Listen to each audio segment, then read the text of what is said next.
प्रश्न विचार हो तो रख सकते हैं। नहीं, मैं प्रणाम। सबसे पहले तो आपको प्रणाम। मेरे को जानना था वेदों के बारे में, तो मेरे को लगा कि मैं आज फ्री हूँ तो सुनूं, इसीलिए ज्वाइन किया। जी, अच्छी बात है। ये दैनिक होता है इसी समय 7:30 बजे, तो जितना संभव हो जुड़ने का प्रयास करें। और यूट्यूब पर सब उपलब्ध है। 1.5 वर्षों से ये कक्षा चल रही है, उसके पहले भी हम लोगों के कार्यक्रम होते रहे, तो यूट्यूब पर ये सब कुछ उपलब्ध है। तो यदि इस समय नहीं, किसी समय जब भी अवसर मिले तो उसको आप वहां भी देख सकते हैं। और जब अवसर मिले तो यहाँ जुड़ जाएं। यहाँ जुड़ने का लाभ यही है कि आप प्रश्न कर सकते हैं, और वैसे वो जो कुछ भी उसमें है वो वीडियो आप जब चाहें तब देख सकते हैं। तो ये आपकी बहुत बड़ी सेवा है। बहुत बहुत धन्यवाद।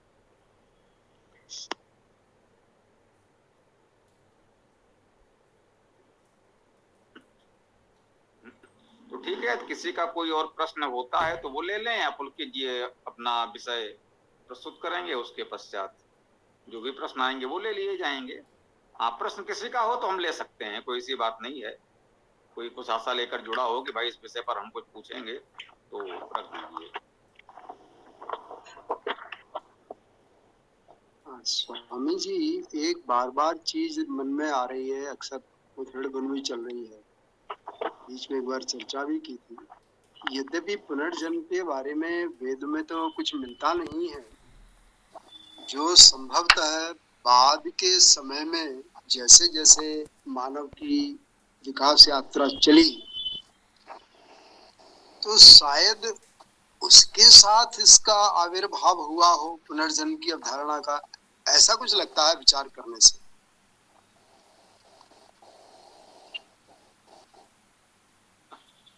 जी बिल्कुल ठीक बात है। वेद तो यूं कह लें कि आदि में एक मौलिक जानकारी के रूप में प्राप्त हो गए, और समय के साथ धीरे धीरे चिंतन मनन चलता रहा, तो अनेक विचारधाराएं आई। उनमें ये भी है, वो भी है, बहुत सी बातें हैं। आप देख रहे हैं कि वो समाजवाद, साम्यवाद आदि सब मतलब विचारधाराएं आती रही हैं, उन्हें में इसको ही मान लीजिए। बौद्ध जैन से लेकर के साम्यवाद समाजवाद तक, या यदि माने तो तथाकथित आधुनिक हिंदूवाद तक, तो विचारधाराएं तो आती जाती रहती हैं। नए नए विचार आते हैं, कुछ समय चलते हैं, फिर लोगों को ठीक नहीं लगता है तो परिवर्तन हो जाता है। जो लोगों को प्रभावित करता है वो लंबे समय तक चलता रहता है, तो होता है। जैसे योग के अंदर बार बार बात आती है सूक्ष्म शरीर की, स्थूल शरीर की, कारण शरीर की, तो ये भी तो वेदों के बाद का ही तो विकास हुआ, क्योंकि वेद तो आरंभिक ग्रंथ है हमारे। और उस समय, जिस समय वेदों का ज्ञान मिला, ईश्वर से हमको प्राप्त हुआ ऋषियों के माध्यम से, उस समय लगभग लगभग सभी लोग जो हैं ईश्वर की आज्ञाओं का पालन करते रहे। फिर बाद में धीरे धीरे उसमें गिरावट कहें या बदलाव कहें, या लोगों के अपने अपने विचार शक्ति का उद्भव होता होता उसमें लोगों ने नए नए वाद, मत, पंथ, इन सब के ऊपर विचार करते हुए अलग अलग अनेकों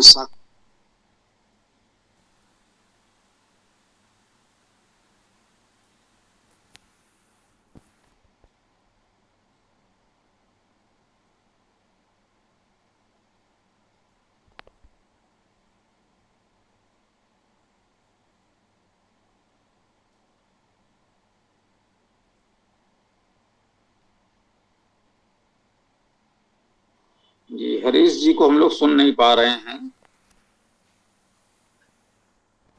तो हरीश जी देखें, आपकी आवाज, आपकी बात हम लोग सुन नहीं पा रहे हैं किसी कारण से। माइक तो ऑन लग रहा है।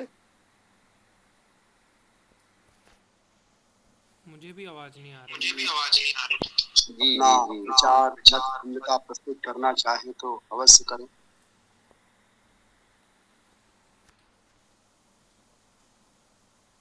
क्या आवाज नहीं आ रही हमारी? अभी नहीं नहीं, अब आ गई। स्पष्टता करिए। अच्छा, तो अभी फिर दोबारा बोलता हूँ कि चूंकि वेद हमारे आरंभिक ग्रंथ है जो हमें ऋषियों से प्राप्त हुए, उस समय सभी प्राणी मात्र मनुष्य गण ईश्वर की आज्ञाओं का पालन करते रहे, जिससे समाज के अंदर ऐसी कोई विसंगति या धृष्टता उत्पन्न नहीं हुई, विचलन उत्पन्न नहीं हुआ। बाद में जब जिसे हम सत रजतम की बात करते हैं, तो सतोगुण में कुछ खुड़मी आई तो रजतम बढ़ा, जिसके चलते हुए नए नए वाद, सिद्धांत, मत, पथ, संप्रदाय आदि का उद्भव हुआ। उन्हीं में चलते चलते, जैसे योग शास्त्र कहता है, सूक्ष्म शरीर, कारण शरीर, स्थूल शरीर, मन, बुद्धि, विचार, अहंकार, ये सब तन्मात्राएं वगैरह जो जानी गई ऋषियों के, ज्ञानियों के अध्ययन और विवेचन से संज्ञान में आई, तो उसके चलते हुए ही संभवतः कर्म फल और पुनर्जन्म का अवधारणा का जन्म हुआ हो। मेरी बात मैं अपनी बात रखता हूँ। जहाँ तक मैंने वेद पढ़े हैं, पुनर्जन्म का वर्णन वेदों में है। जैसे कि अथर्ववेद 10:8-3 में आया है, तिस्रो ह प्रजा अति आयम आयम न अन्या अर्कम अभितो नि अविसंत ब्रह्मण तस्थो रजसो विमानो हरितो हरिणी ही आविवेश। यहाँ 3 प्रकार की प्रजा कह करके सात्विक, रासिक और तामसिक जो प्रजाएं होती हैं उनको ह अति आयम आयम ऐसा कह करके कहा है कि बार बार अत्यधिक आवागमन में वो आती हैं, ऐसा कहा है। और जो त्रिगुण से अतीत गुणातीत स्वभाव वाली प्रजा है, वे अर्कम अवितः नियवेशंत, पूजनीय परमेश्वर के निकट ठहरती हैं, ऐसा आया है। और मुक्ति का वर्णन भी वेद में है। जैसे कि मंत्र में आया है, तद विप्रासो विपन्यवो जागृवंशः समिन्धते विष्णुरियत परमम पदम। तो परमम पदम करके यहाँ मुक्ति का भी वर्णन है। और 11:3 अथर्ववेद 11:3 है शायद, वहाँ पे अनेक मंत्रों में पूरा एक सूक्त है जहाँ ये कहा गया है कि ऋषि मुनियों से जिस ओदन का ऋषि मुनि उपभोग करते थे, यदि उसी तरह से आप उपभोग नहीं करोगे तो आपको बहुत परेशानी होगी, आप मर जाओगे इत्यादि।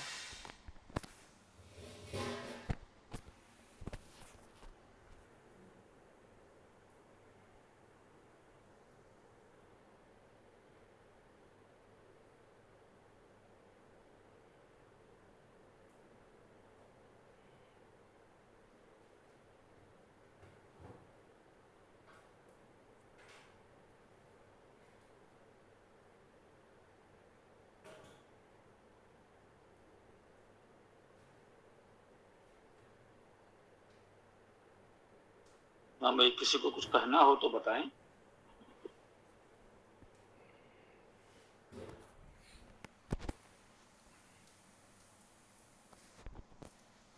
और पुनर्जन्म यदि नहीं मानेंगे तो जो तिर्यक योनियाँ दिखती हैं, सांप, बिच्छू, चूहा, जो भी है संसार में जितने भी जीव जंतु हैं, जहाँ जीवात्मा हैं, वो किस कारणवश उस शरीर में आए, ऐसा प्रश्न उठता है, खड़ा होता है कि उन्होंने कुछ ना कुछ तो ऐसे बुरे कर्म किए होंगे जिसके कारण उनको तिर्यक योनियाँ मिली है।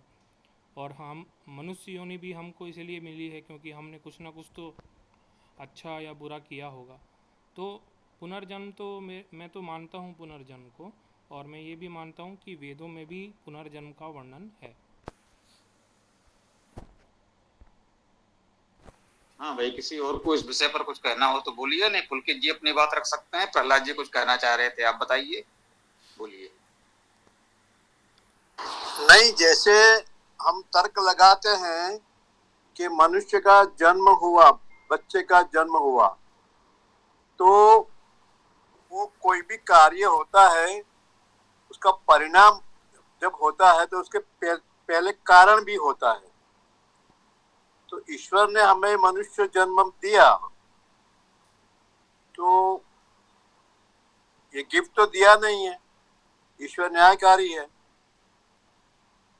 तो हमने ये जो मनुष्य जन्म पाया तो उसके पहले कुछ किया तो बाद में ईश्वर ने ये हमको दिया, ऐसे समझ में आता है। फिर तो आप प्रकाश पाड़े। जी, और किसी को कुछ कहना है बताएं, फिर आगे बढ़ते हैं।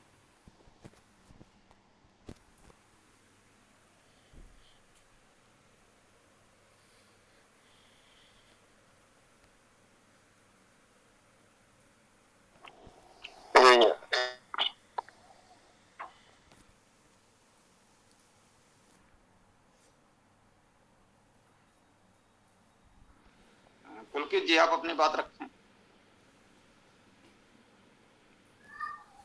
आज विषय नहीं दिया था, तो मुझे लगता है कि अगली बार या अन्य किसी दिन उसको ले लेंगे। जैसे अपना वेद शाखा तक हो गया था और उसके आगे का भी एक आध हो गया था, तो अब की बार वैदिक साहित्य परिचय में ले लेंगे कि जैसे इस वेद की कौन सी शाखा है वगैरह वगैरह, वो सारा बिंदु उसमें आ जाएगा, उपनिषद ब्राह्मण। तो अगली बार उस विषय को ले लेंगे और लिंक आदि में डालकर शेयर कर देंगे। अभी तो वही अपने ही लोग हैं जो जुड़ते हैं, सभी को जानकारी है, तो अभी तो उसका कोई इतना लाभ है नहीं। तो एक दो दिन में या फिर अगले रविवार को डाल के और उस विषय को ले लेंगे।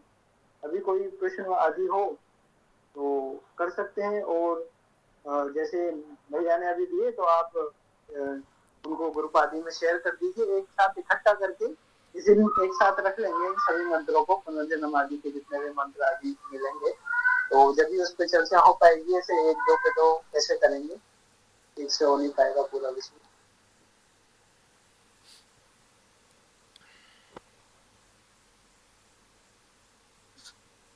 जी,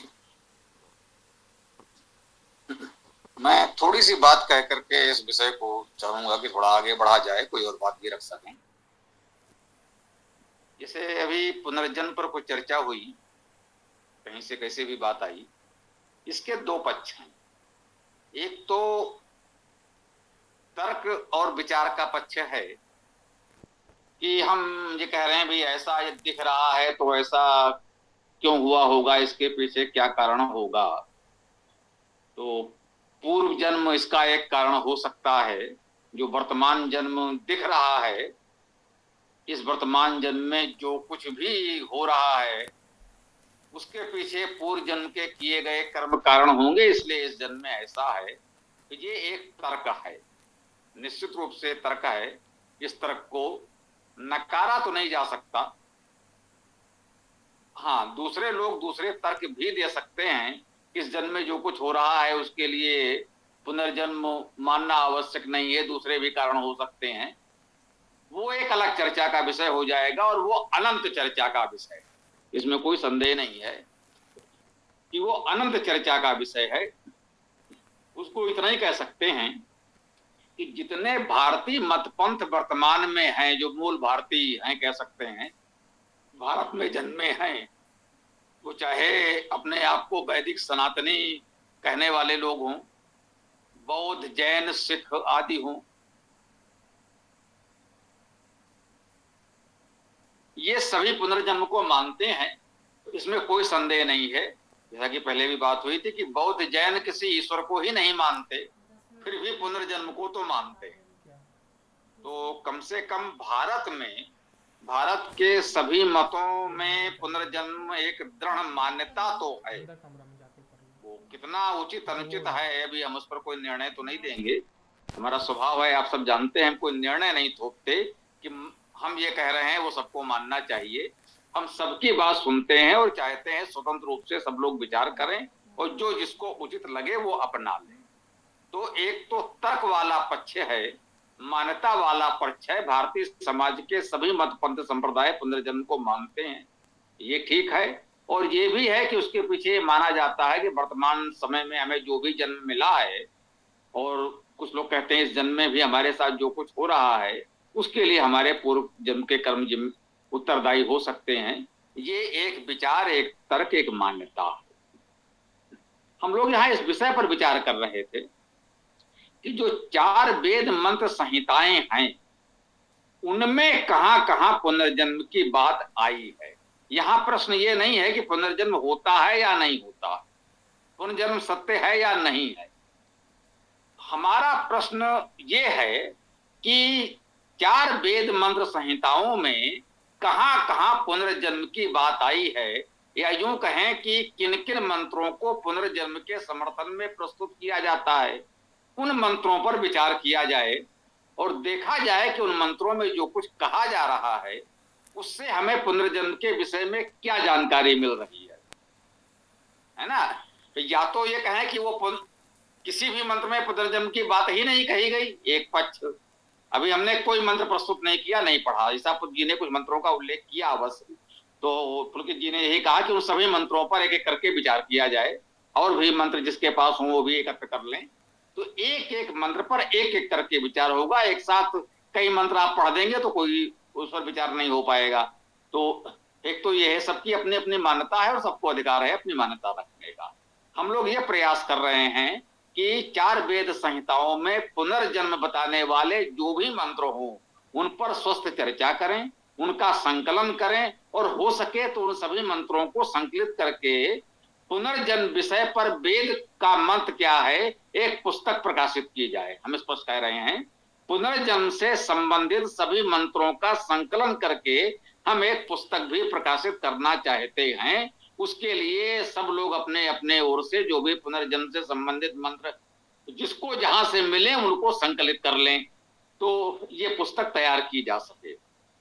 उसमें देखेंगे उन मंत्रों में जो कहा गया है शब्दशः उसका अर्थ करेंगे, पुनर्जन्म नहीं है तो भी स्पष्ट हो जाएगा, है तो ये पता चलेगा कि उन मंत्रों में पुनर्जन्म के विषय में क्या क्या बताया गया है, पुनर्जन्म क्यों होता है, कैसे होता है, पूर्व जन्म की कौन सी बातें अगले जन्म में आती हैं, वर्तमान जन्म की कौन कौन सी बातें पूर्व जन्म के कारण है, जन्म से मृत्यु तक जो कुछ हो रहा है सब कुछ पूर्व जन्म के कारण है, या इस जन्म में कुछ नया करने के लिए हम स्वतंत्र हैं, पूर्व जन्म की कुछ बातें इस जन्म में प्रभावित करती हैं, कुछ हम नया भी करते हैं।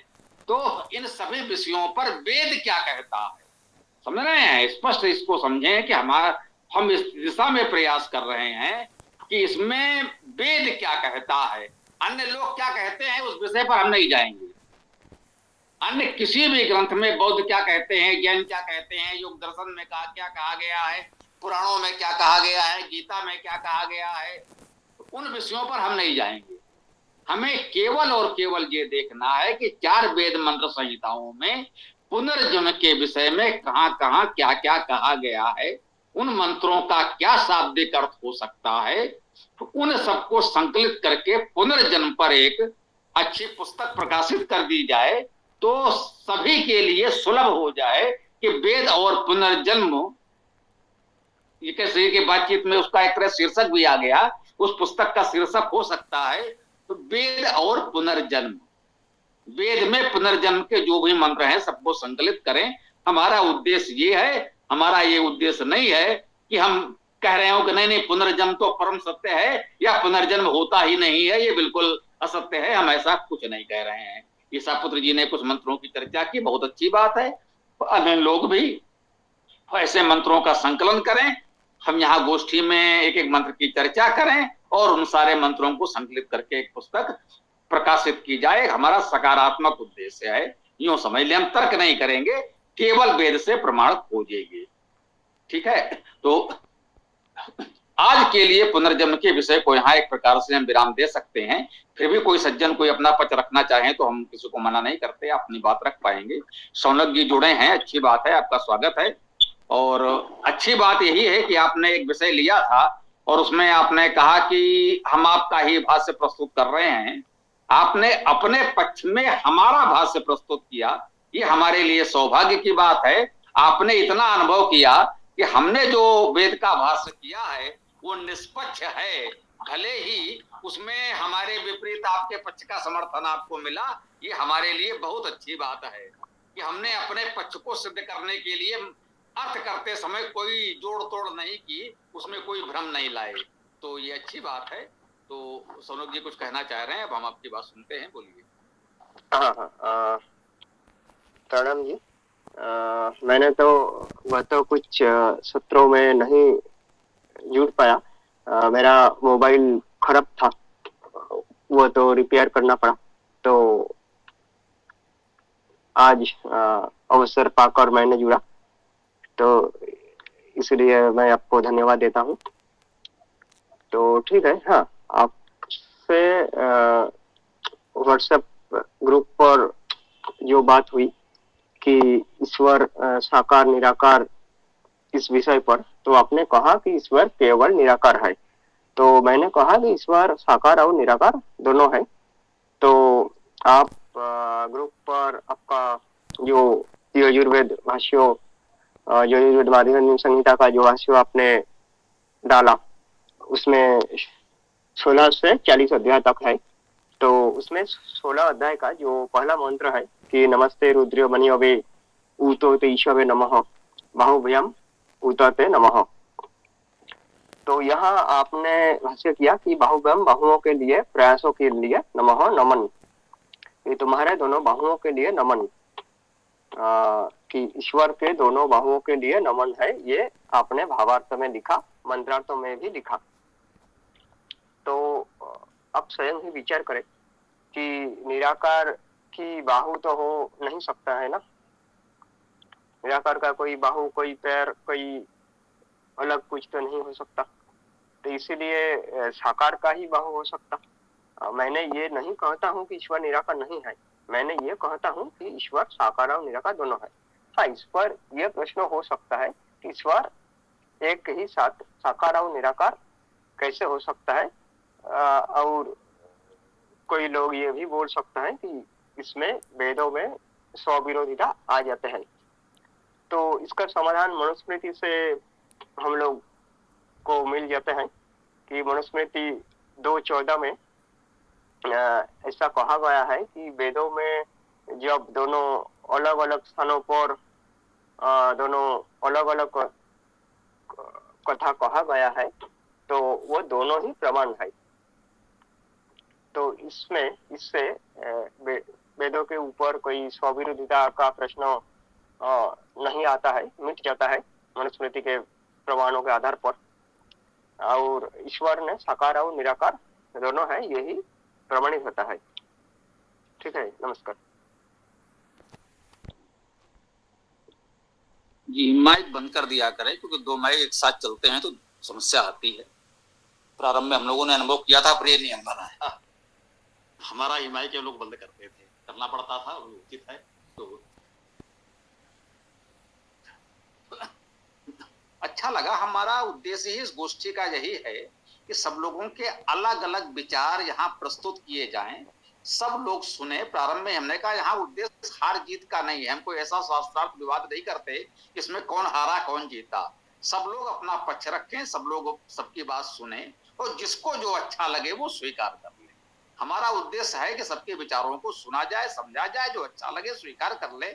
हार जीत की भावना यहाँ नहीं रहेगी। ठीक है। तो जैसे अब आपने कहा, एक अवधारणा है कि भाई आपने कहा ईश्वर साकार भी है, निराकार भी है, जैसे भी है, तो उसको कहते हैं जिसकी जैसी भावना हो। अब ईश्वर अनंत है, उसको पूरी तरह से समझ पाने की बात क्या की जाए, हमारी सामर्थ्य सीमित है। तो ठीक है, इसलिए हम थोड़े बहुत मतभेद स्वीकार करते हैं। इस पर हमारा मत यही रहा है कि वेद को मानने वाले सभी वैदिक हैं, वो हमारे अपने। अन्य विषयों पर मतभेद हो सकते हैं, कोई ईश्वर को साकार माने, निराकार माने, कोई मूर्त पूजा करे न करे, कोई हवन करे न करे, कोई पुनर्जन्म को माने या न माने, ये सब विषय बहुत बाद के हैं। अब एक नया विवाद आ गया कि एक कुंडी हवन होना चाहिए या बहुकुंडी हवन होना चाहिए। दयानंद जी की 200वीं जयंती पर 200 कुंडी यज्ञ हुए, तो कुछ लोगों ने इसे पर आपत्ति कर दी कि नहीं साहब, कुंड तो एक ही होना चाहिए। हमने कहा दिखाओ वेद में कहाँ लिखा है एक कुंड होना चाहिए, तो बोले वेद में तो कोई कुंड नहीं है। हमने कहा तो सारे हटा दो, एक भी नहीं होना चाहिए। तो कहने का आशय हमारा यही है कि इन विषयों पर थोड़े बहुत मतभेद हमारे बीच चलते रहेंगे, उसको लेकर किसी को कट्टर नहीं होना चाहिए।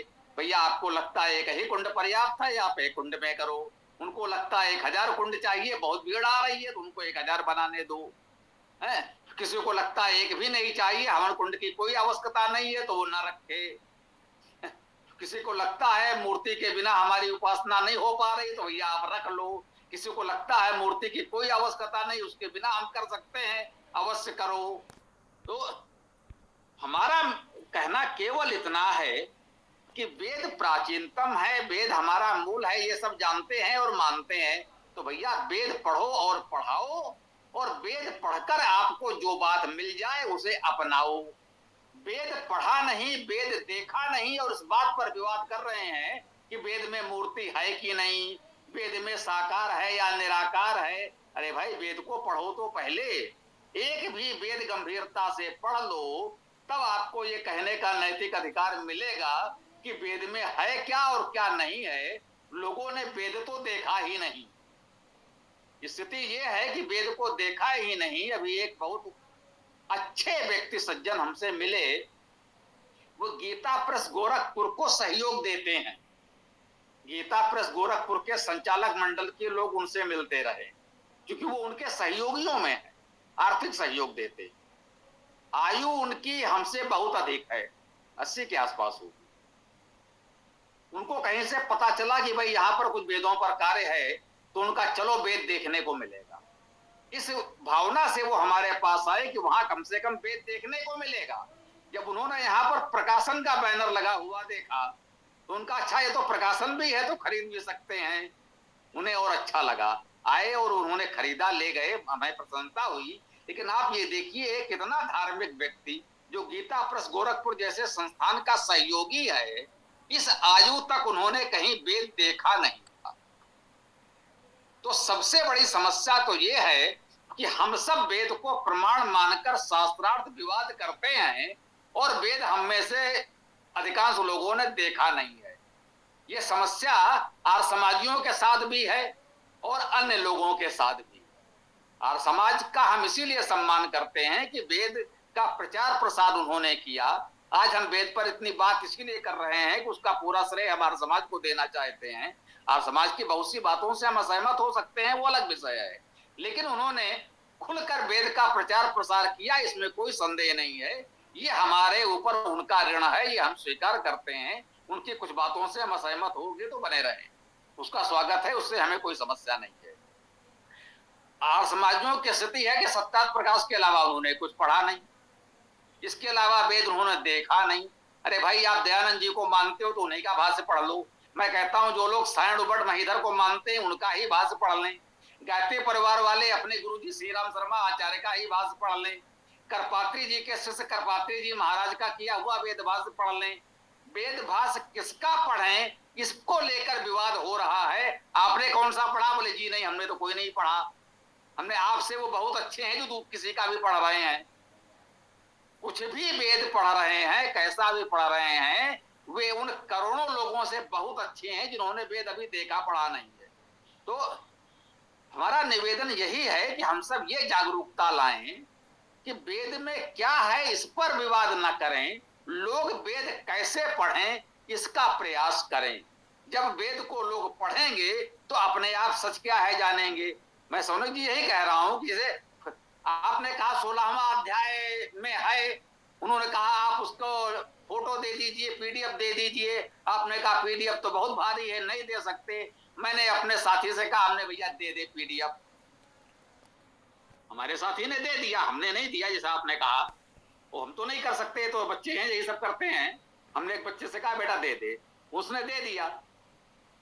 देखा कोई ज्यादा उसमें था भी नहीं, एमबी वगैरह जिसे कहते हैं आप लोग, थोड़ा ही था। तो उसने 16वां कहा था, हमने 16 से 40 भिजवा दिया। आपने 16वां अध्याय पढ़ा, मुझे प्रसन्नता हुई कि वो अर्थ है, आपको लगा कि हाँ भाई ठीक है, हमने अर्थ सही किया ना। हमने अर्थ करने में कोई ऐसा तो नहीं है कि हम अपने बात को सिद्ध करने के लिए असत्य अर्थ कर रहे हो, घुमा फिरा कर हम कुछ और कहना चाह रहे हो। जो मंत्र है हमने शब्द सा अर्थ किया, और उससे आप क्या समझते हैं ये आपकी इच्छा है। उससे किसके मत की पुष्टि या खंडन होता है इससे हमें कोई लेना देना नहीं।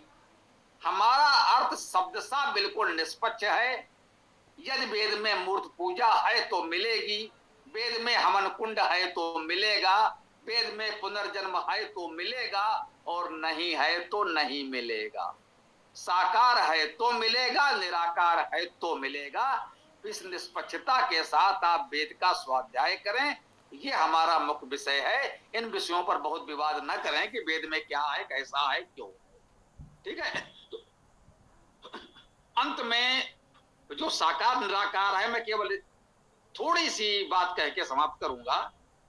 वेद में प्रतीकात्मक रूप से ईश्वर के स्वरूपों का वर्णन तो है, जैसे आपने कहा यहां पर दो बाहुओं की बात की गई। अब बाहु का शाब्दिक अर्थ प्रयास भी होता है। अब उसके दो प्रयास, सृष्टि का सृजन और संचालन, आप ऐसा भी कह सकते हैं, या कोई और भावार्थ भी निकाल सकते हैं। उसमें जो शब्द प्रयोग हुआ है उसका अर्थ ये हो सकता है, शाब्दिक अर्थ हमने दिया और आपने अभी बोला भी कि भाई आपने ये अर्थ किया है। मुझे अच्छा लगा कि बिल्कुल ठीक बात है, ये अर्थ किया है। अच्छा, मान लेते हैं दो बाहु की बात की है, दो बाहु का वही अर्थ ले लें तो जो सहज भाव से कहा जाता है, कोई बात नहीं, आप ग्रहण कर सकते हैं। अब आप क्या करेंगे, पुरुष सूक्त का सहज शीर्षा पुरुषा सहस्राचा सहस्रपाद, वहां तो कह रहे हैं उसके हजारों सिर हैं,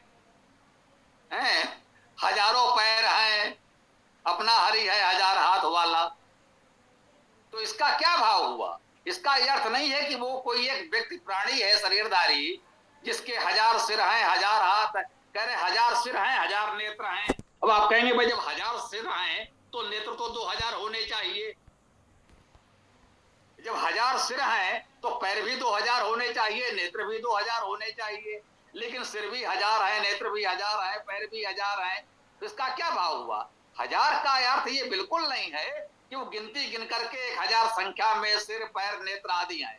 उसका अर्थ यही है कि वो बहुत रूपों में कार्य करता है। हमारी सामर्थ्य है, एक सिर है, दो हाथ है, उतनी तो कार्य करेंगे। और परमेश्वर की अनंत सामर्थ्य है, वो हजारों हाथों से कार्य करता है, ये भाव है। और परमेश्वर तो बड़ी चीज है। आज के महात्मा गांधी, राम और कृष्ण के विषय में तो लोगों ने बहुत कहा, मैं उनका नाम नहीं ले रहा हूं। उनको तो ईश्वर का अवतार या जो कुछ भी लोग मानते हैं, कोई नहीं मानते, क्या मानते हैं। महात्मा गांधी अभी हम लोगों के समय के, हमने उनके दर्शन नहीं किए, हमारे पिताजी ने किए, इतना ही कह सकते हैं। बस इतने समय की बात है। क्या कहा है? हे कोटि चरण, हे कोटि बाहु। गांधी जी के लिए कवि लिख रहा है कि करोड़ों चरण हैं, करोड़ों बाहु हैं, क्यों? उनके साथ करोड़ों लोग जो खड़े हैं उन सबको गिन लिया गया कि उनके तो करोड़ों सिर हैं, करोड़ों हाथ हैं, करोड़ों पैर हैं, क्योंकि करोड़ों लोग उनके साथ चल रहे हैं।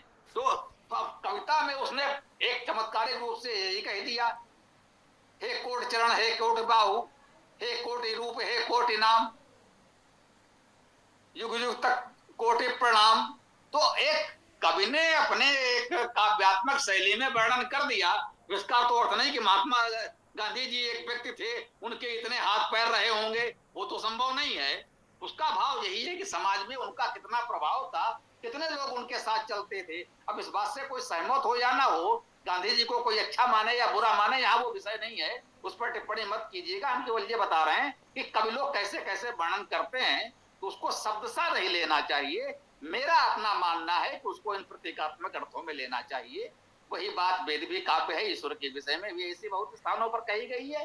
फिर भी यदि कोई ईश्वर को किसी रूप में साकार मानकर उपासना करना चाहता है, तो हमने यही कहा कि हमको इतना कट्टर भी नहीं होना चाहिए कि नहीं ईश्वर निराकार है तो केवल निराकार है। अरे भैया, आप निराकार मानते हो, मानो। जो साकार मानता है उसे साकार मानने दो।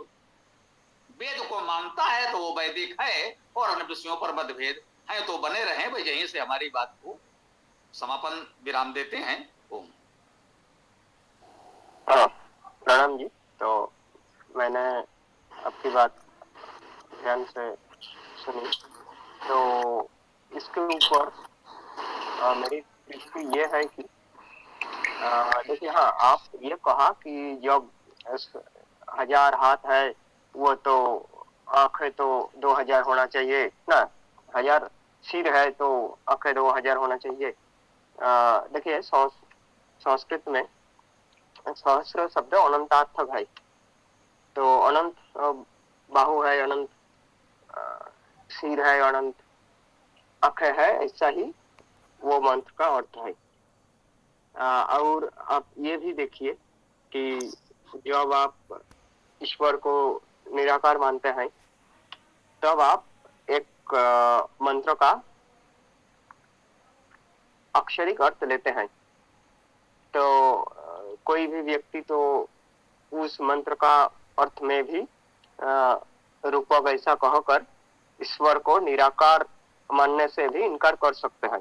मैं तो ईश्वर साकार और निराकार दोनों है ऐसा ही मानता हूँ और बोलता भी हूँ। ठीक है। हाँ, इसी बाहु का हाँ 2 अर्थ है। बाहु के लिए, प्रयासों के लिए ये 2 अर्थ है। ये दोनों अर्थ ही व्याकरण के दृष्टि में समान ही है, इसीलिए ये दोनों अर्थ ही व्याकरण की दृष्टि में सटीक है।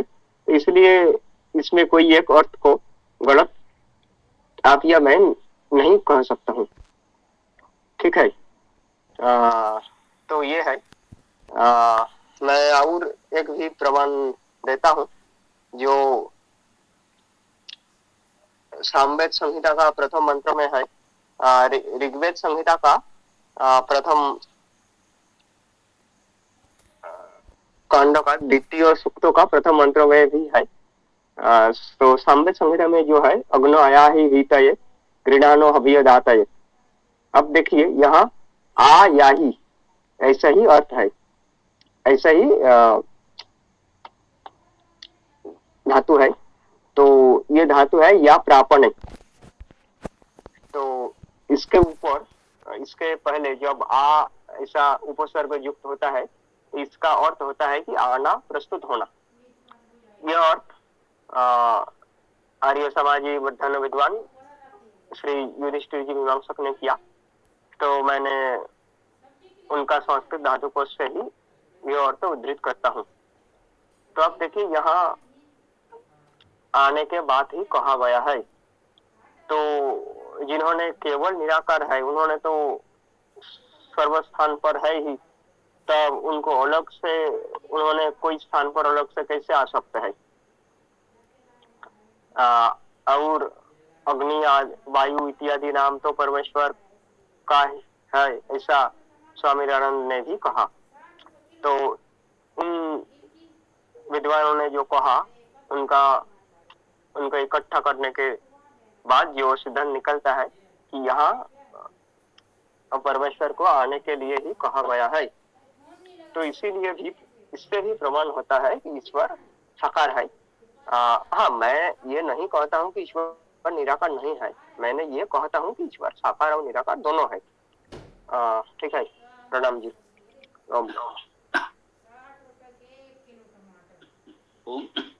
बहुत अच्छी बात है, हमें यही सब बातें आपकी अच्छी लगती हैं, इसीलिए इतने सम्मान से आपको जोड़ते हैं। आपने देखा ना लोगों से किस तरह के विवाद हो रहे थे, हमने आपको जोड़ा, कुछ लोगों को अच्छा नहीं लगा। हमारा आपके मत विचार कुछ अलग हो सकते हैं, लेकिन हम सोच चर्चा करें। आपने ठीक कहा भाई, आपने सामवेद का पहला मंत्र पढ़ा, वेदाष्टक में सब लोग पाठ करते हैं, कोई अभी पढ़ देगा उसका अर्थ क्या है। ओम अग्ने आया ही वीतये गणानो हव्यदातये नहीं होता सत्य बरसी।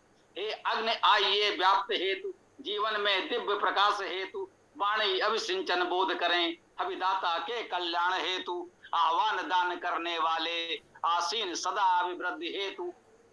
अब आया ही का अर्थ है आइए, इसे तो कोई भी बदल नहीं सकता, इसका कोई दूसरा अर्थ हो ही नहीं सकता, इसमें किसी का नाम लेने की आवश्यकता ही नहीं थी। वो हर समाजी विद्वान हो चाहे ईसाई विद्वान हो, कोई हो, हर समाजी हो, पौराणिक हो, बौद्ध हो, जैन हो, ईसाई हो, मुसलमान हो, अरे भाई अगर उसने थोड़ी सी संस्कृत पढ़ी है तो आया ही का अर्थ है आइए, इसका दूसरा अर्थ तो होने से रहा।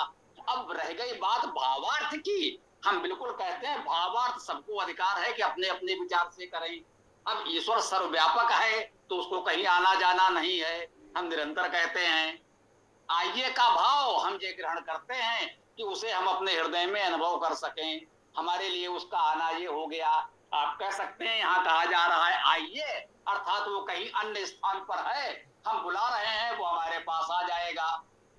तो आप इसके भावार्थ इस तरह कर सकते हैं। हमारी ओर से कोई समस्या नहीं है। हम यही चाहते हैं कि बस आप वेद का प्रचार प्रसार करें, जो अर्थ भावार्थ आपको ठीक लगे वो करें। हम कहते हैं अनंता वै वेदा, वेद का आकार सीमित है परंतु वेद का अर्थ विस्तार अनंत है। एक एक मंत्र के नहीं, एक एक शब्द के अनेक अर्थ होते हैं व्याकरण की दृष्टि से, और उन सभी अर्थों को मैं ठीक मानता हूं। जो व्याकरण से ठीक है वो बिल्कुल ठीक है। जैसे आपने भी कहा, दो अर्थ हो सकते हैं व्याकरण से, दोनों ठीक हैं। कोई नहीं कह सकता है केवल यही एक अर्थ ठीक है। हम तो कहेंगे दोनों अर्थ ठीक हैं, आपको जो अच्छा लगे अपना लीजिए। हाँ, अब एक शब्द के अनेक अर्थ हैं तो पूरे मंत्र को देखकर आपको ये विचार करना पड़ेगा इनमें कौन कौन से अर्थ यहाँ उपयुक्त होंगे, वो तो आपको करना पड़ेगा। तो हम यही चाहते हैं, वेद का स्वाध्याय करें, खुली चर्चा खुला विचार करें, और जो अर्थ भावार्थ आपको ठीक लगे वो स्वयं भी पढ़ें और दूसरों को पढ़ाएं, बताएं। ये प्रयास करें। विश्व में सर्वाधिक पढ़ा जाने वाला पुस्तक बाइबिल है। वो अब बाइबिल नहीं, वेद होना चाहिए। ये हमारा संकल्प होना चाहिए। घर घर वेद, जन जन वेद हमारा संकल्प है। हमने यही कहा, आपको वेद का जो अर्थ भावार्थ अच्छा लगे, जिस विद्वान का अर्थ भावार्थ अच्छा लगे, आप उसे पढ़िए और पढ़ाइए। कृपया घर घर वेद पहुंचाइए। बस इतनी सी बात है।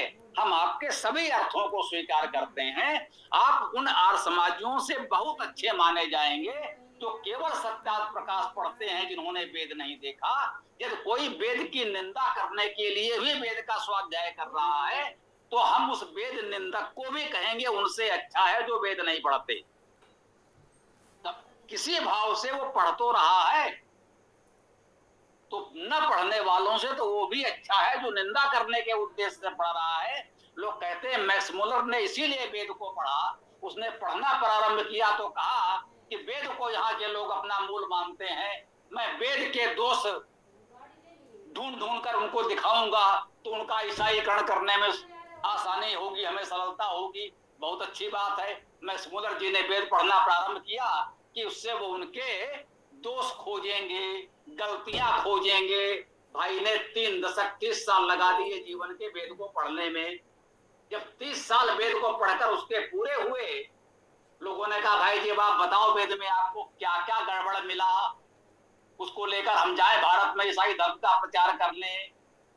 भैया जी ने हाथ जोड़ दिए, बोले वेदास द बेस्ट, इसका कुछ नहीं हो सकता। ये पक्ष भी है।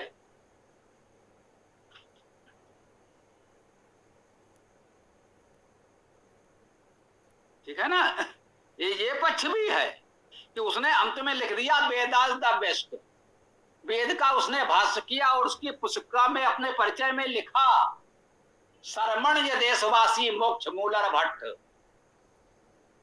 वो बेचारा मैक्स मूलर से मोक्ष मूलर हो गया, जर्मनी का रहने वाला था। उसने अपने देश का नाम लिखा शरमण्य देशवासी मोक्ष मूलर भट्ट। ये वेद का प्रताप और प्रभाव है। किसी भाव से आप पढ़ें। मैक्स मूलर का वेद भाष्य भले ही हमारे दृष्टि से बहुत अच्छा ना हो, लेकिन ये तो अच्छा है ना कि वेद को पढ़ने के बाद वो भी वैदिक हो गया। तो हम चाहते हैं किस भी भाव से आप पढ़ें, आप वेद पढ़कर मूर्त पूजा का, साकार का प्रचार करें, लेकिन वेद मंत्र पढ़कर उसके माध्यम से करें तो आप हमारे अपने हैं। उन आर्य समाजियों से अधिक अपने हैं जो वेद नहीं पढ़ते और केवल खंडन मंडन करते हैं। ओम। पुलकित जी कह रहे हैं, कुछ बोलिए।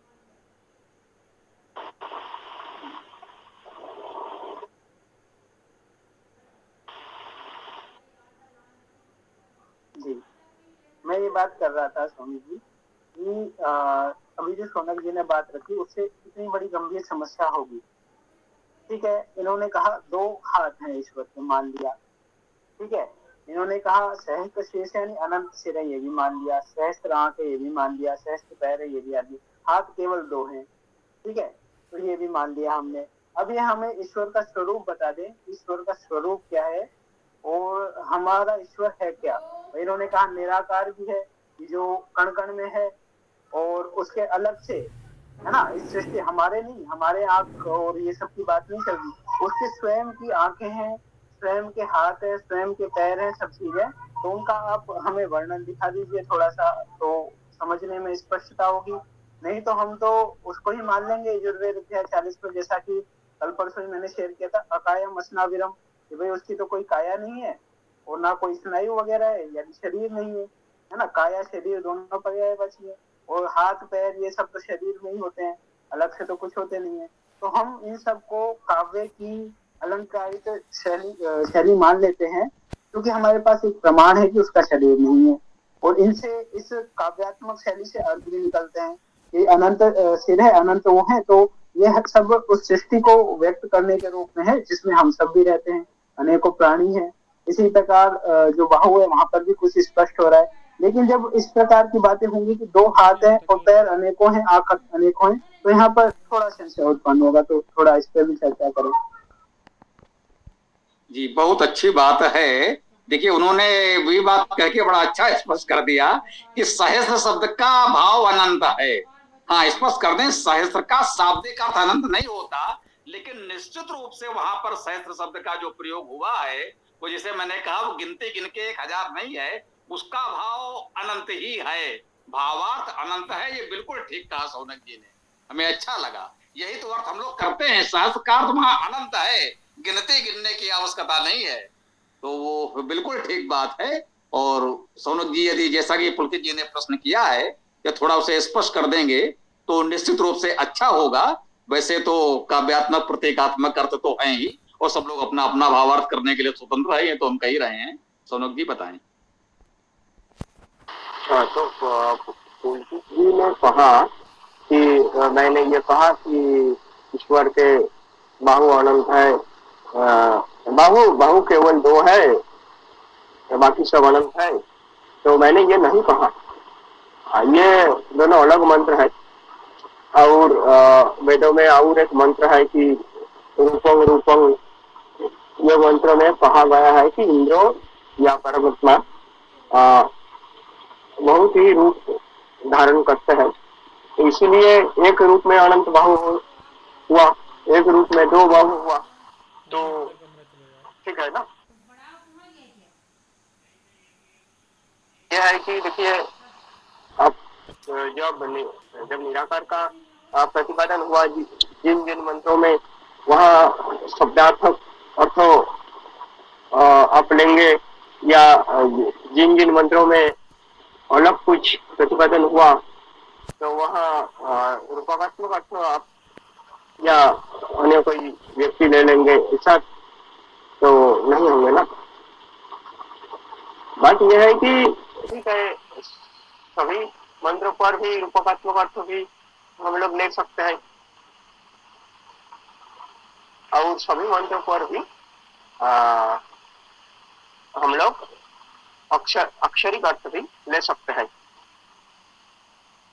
न तस्य प्रतिमा अस्ति, इस मंत्रों का अर्थ ईश्वर का कोई मूर्ति नहीं हो सकता, ऐसा कोई लोग करते हैं। इसका ये अर्थ भी कहा जा सकता है कि ईश्वर का कोई प्रतिमान कोई तुलना है नहीं है। तो यह भी कहा जा सकता है कि इससे ईश्वर का जो साकार रूप है, वो रूप का निषेध नहीं होता है, ईश्वर केवल साकार है, ऐसा भी कोई लोग कह सकते हैं। तो ये समस्या तो होगी ना रूपकात्मक अर्थ स्वीकार करने से।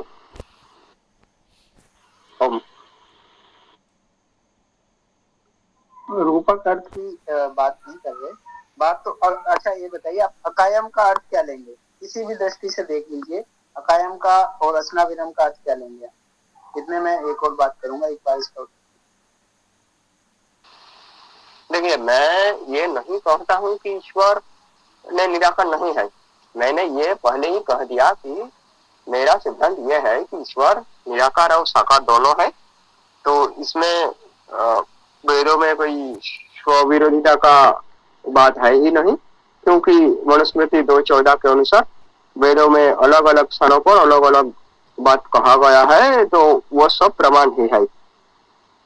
ठीक है, तो यदि मैंने ये कहता कि ईश्वर ने केवल साकार है, तब आप अकायम इस प्रमाण को लेकर मैंने मुझको बोल सकते थे कि ईश्वर ने, ये सौरभ जी आप कहा कि ईश्वर केवल साकार है, तो अकायम का अर्थ क्या है?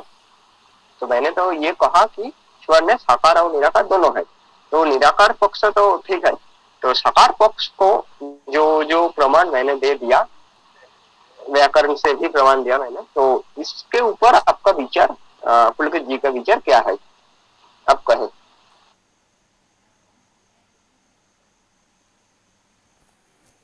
जी देखिए, विरोधाभासी तब होता, तब कहीं आया होता है ऐसा कि उसका शरीर होता है, ठीक है, कहीं भी ये नहीं आया कि उसका शरीर होता है दूसरी जगह।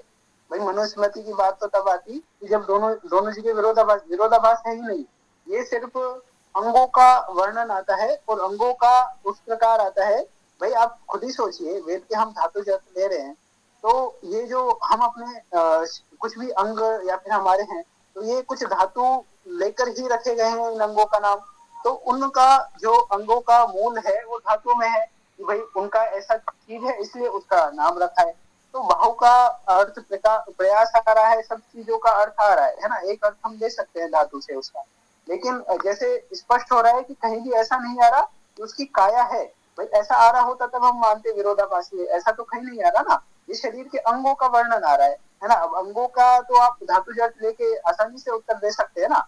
आप यदि ऐसा दिखाए हमें कि भाई उसका पूरा शरीर का वर्णन आ रहा है, दिखाए है कि स्पष्ट है कि उसकी काया है, जैसे उन्होंने वहां स्पष्ट लिखा अकायम, इसकी काया नहीं है, स्नायु रहित है, पूरा स्पष्ट लिखा है ना। तो यहाँ पर एक बात होगी। दूसरी बात मैं आपको ये कहना चाह रहा था, आपने लिखा, आपने बोला कि न तस्य प्रतिमा अस्ति, ठीक है, तो आपने कहा उसका कोई प्रतिमान नहीं हो सकता, तो उसका प्रतिमान वो मूर्ति भी नहीं हो सकती, ठीक है। यदि आप कहेंगे कि ये उसका प्रतिमान नहीं, वो ही है, मतलब मूर्ति ही ईश्वर है, तो यानी मूर्ति को किसी ने तोड़ दिया, तो आप कहेंगे ईश्वर को किसी ने तोड़ दिया, भंग कर दिया, ईश्वर को ही काट दिया, ईश्वर को ही तोड़ दिया, है ना। तो यह तो वेद विरुद्ध बात हो जाएगी, ठीक है। अब आप बोलिए। हाँ भाई जी, जरा सा, तो इन्होंने कहा न तस्य प्रतिमा अस्ति, और पुलकित जी ने भी पढ़ दिया न तस्य प्रतिमा अस्ति। अरे भाई, हम लोगों ने भी उसका यही अर्थ किया है, उसका प्रतिमान नहीं कोई जिसका यश महत नाम वाला। हम लोग भी तो अपने वेदांत में यही पढ़ रहे हैं।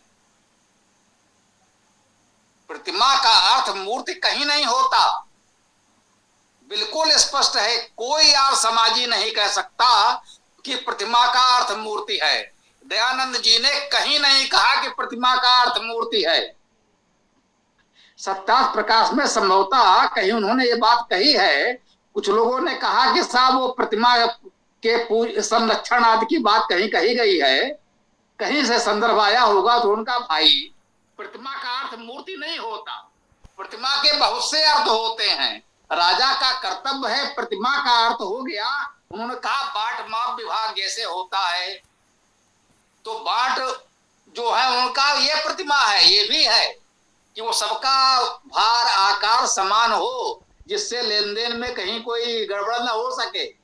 प्रतिमा का वो भी अर्थ है। उन्होंने कहा ये राजाओं का प्रतिमा संरक्षण विभाग होता था, जैसे इस समय बाट माप विभाग होता है, उसको प्रतिमा विभाग कहा जाता था।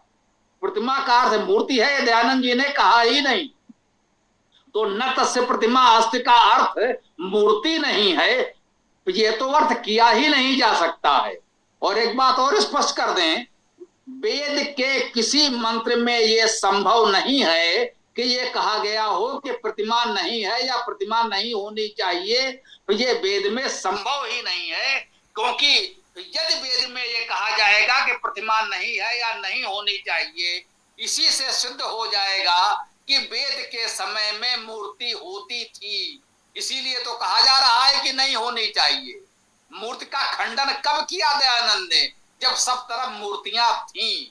मूर्ति के खंडन पर दयानंद के विचार को देखकर यह प्रमाण मिलता है कि दयानंद के समय में समाज में मूर्ति पूजा थी, इसको नकारा नहीं जा सकता। इसलिए वेद में मूर्ति और मूर्ति पूजा का खंडन हो ही नहीं सकता, क्योंकि वेद आदिकालीन रचना है, उस समय कोई मूर्ति थी ही नहीं। सिंधु घाटी प्राचीनतम सभ्यता खुदाई में मिली है, वहां कोई मूर्ति मंदिर नहीं मिला। वहां कोई हवन कुंड नहीं मिला, वहां कोई इस तरह का कर्मकांड या आडंबर नहीं मिला। वहां ईश्वर है तो है, प्रकृति है तो है, ये सब कुछ नहीं है। तो ये स्पष्ट रखें, ये प्रतिमा नास्ति पर बहुत ज्यादा श्रम करने की आवश्यकता नहीं है। अब आप लोग आगे बढ़ें। जी जी स्वामी जी, मुझे तो ये क्लियर ही था कि यहाँ मूर्ति का अर्थ नहीं है। उन्होंने जैसा कहा प्रतिमान नहीं है, तो मैंने उसी अर्थ में लिया कि इस प्रकार कोई प्रतिमान नहीं है तो मूर्ति या अन्य कोई भी वस्तु उसका प्रतिमान हो भी नहीं सकती। चाहे अब कोई अवतार कहें, अवतार भी उसका प्रतिमान नहीं हो सकता, मतलब मनुष्य जो है उसका प्रतिमान नहीं हो सकता, चाहे मूर्ति हो चाहे कुछ भी हो।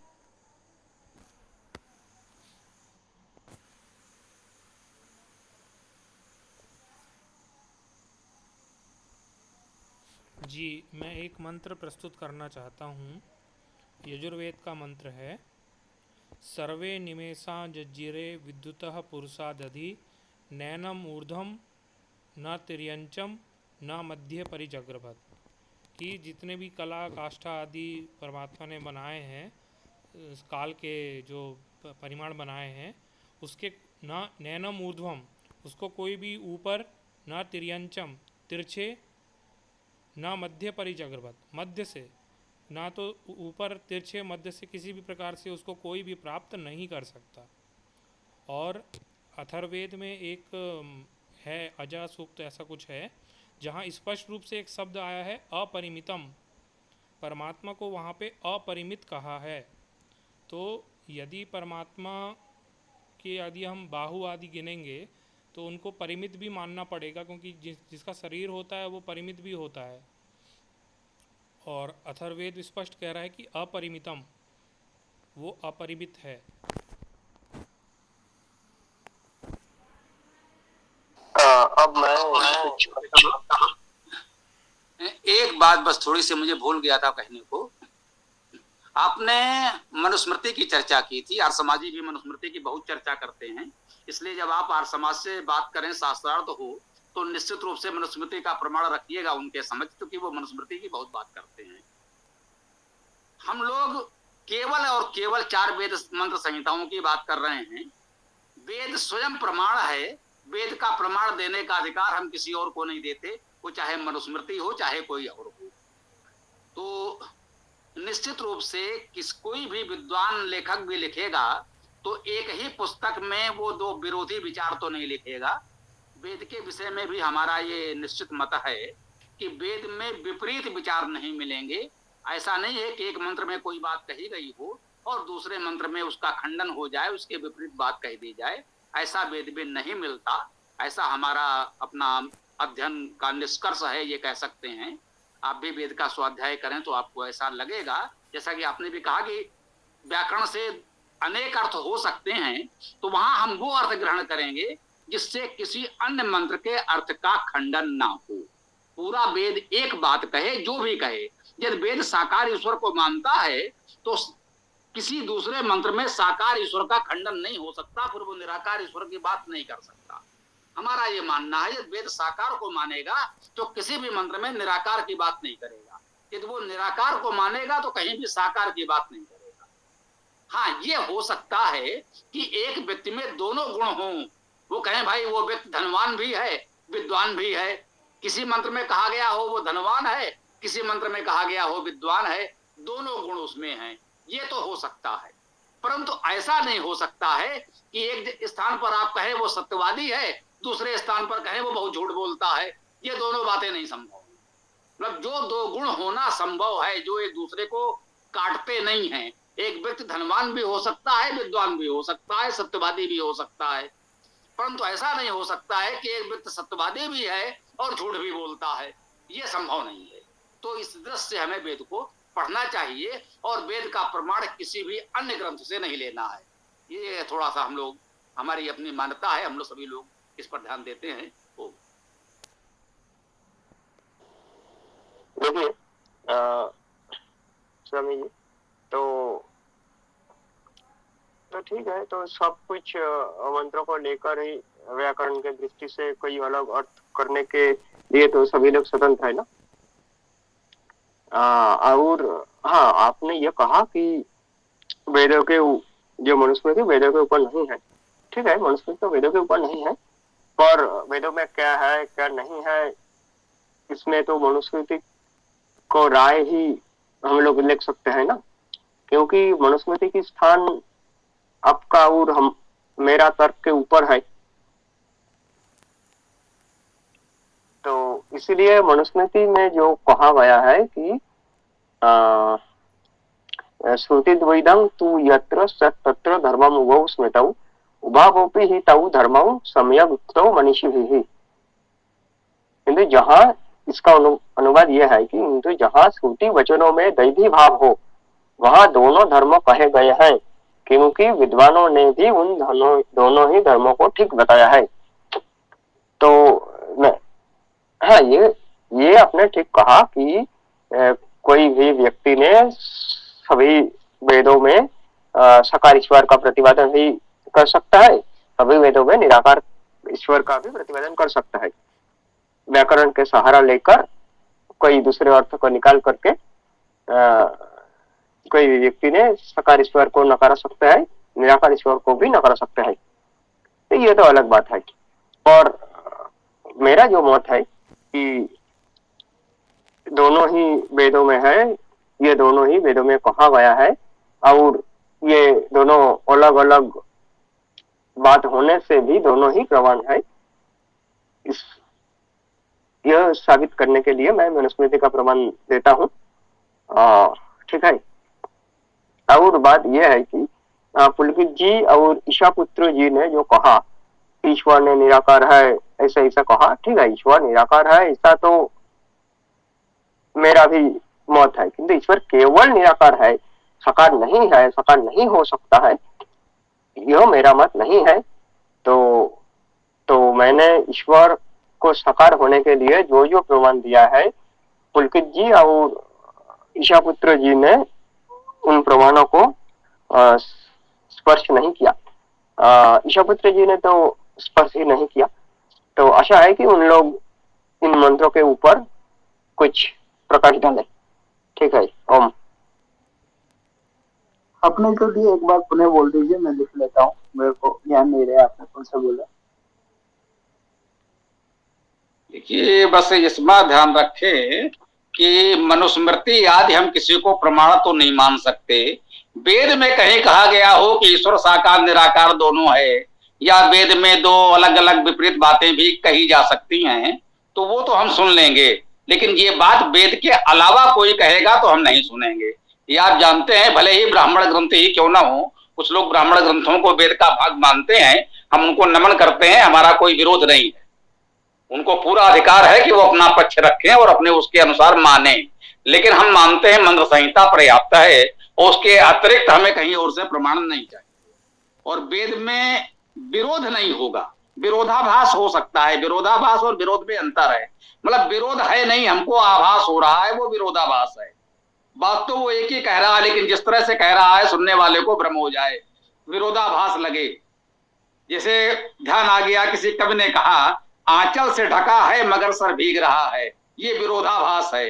आंचल से ढका है, बरसात हो रही है तो सर तो भीगेगा, आंचल से ढका है तो बच तो ले जाएगा ना। आप कहेंगे साहब ढका भी है और भीग भी रहा है, तो इसे काव्य में विरोधाभास अलंकार कहते हैं। तो ये विरोधाभास अलंकार तो वेद में मिल सकता है क्योंकि वो भी काव्य है, लेकिन विरोध नहीं हो सकता कि हम कहें कि वो व्यक्ति सत्य बोलता है और झूठ भी बोलता है। ये दोनों बातें संभव नहीं है, और वेद के अतिरिक्त मनुस्मृति या गीता या कहीं और से प्रमाण लाने की हमें आवश्यकता नहीं है। तो बस इतना सा थोड़ा सा हम लोग ध्यान रखें। आप वेद का प्रचार प्रसार करें, साकार ईश्वर का प्रचार प्रसार करें, हम आपके साथ होंगे, हमें कोई समस्या नहीं है। तो थोड़ा सा इस पर ध्यान देंगे। पुलकित जी कुछ कह रहे हैं तो बताएं। हाँ जी, मैं वेद से ही मांग रहा था, मुझे नहीं पता अन्य से उन्होंने दिए, वेद की मैं बोल रहा था। आपने जहाँ जहाँ दिए आप मेरे को बता दीजिए।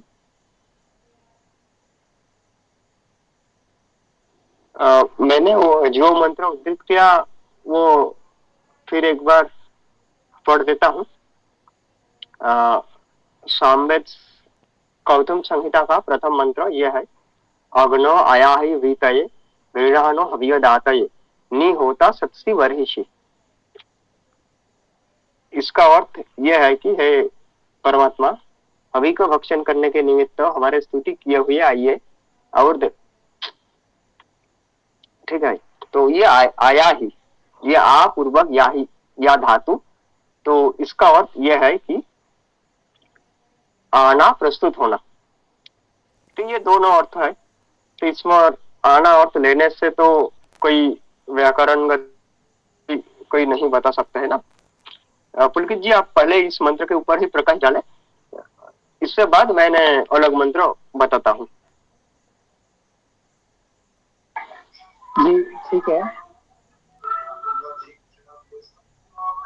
एक सेकंड, एक बार आप संदर्भ बोलेंगे, कौन सा था? सामवेद संहिता कौथम सखा का प्रथम मंत्र। सामवेद संहिता कौथम सखा का प्रथम मंत्र। अरे यार, सामवेद का प्रथम मंत्र वेदाष्टक में पढ़ते हो, वही वाला है, अग्ने आया ही बीत ये। जी जी ठीक है, मेरे को मिल गया जी। तो देखिए, जो आपने कहा कि इसमें आया ही है, तो उसके नीचे ही उत्तर भी है, नहीं होता सच्ची वर्षी। इसको आप देख लीजिए, यही उत्तर है इसका कि होता, आप भी मानेंगे कि ये उनके लिए, अग्नि के लिए ही आया है, होता जो आदान प्रदान ग्रहण करने वाले हैं, ठीक है। और महर्षि वृद्धि में आदि आप ले सकते हैं इसके अर्थ, वृद्धि और प्रयास आदि, ठीक है।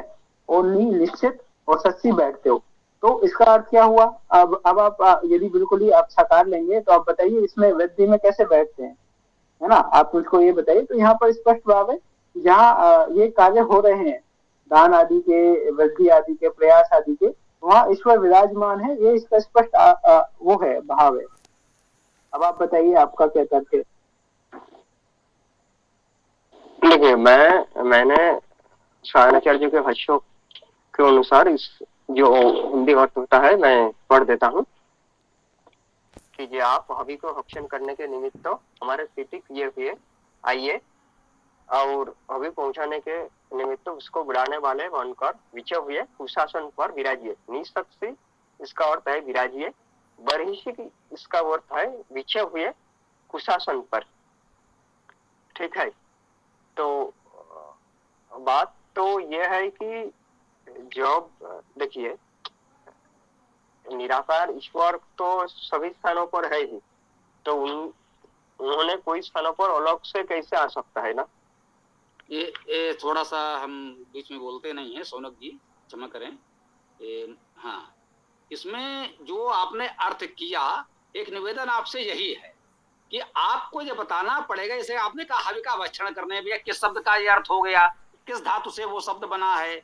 आप किसी का नाम मत लीजिए, हम समाज में दयानंद जी का नाम लेके मत डराइए, हमको बहुत बड़ा नाम है, हमको डराइए नहीं।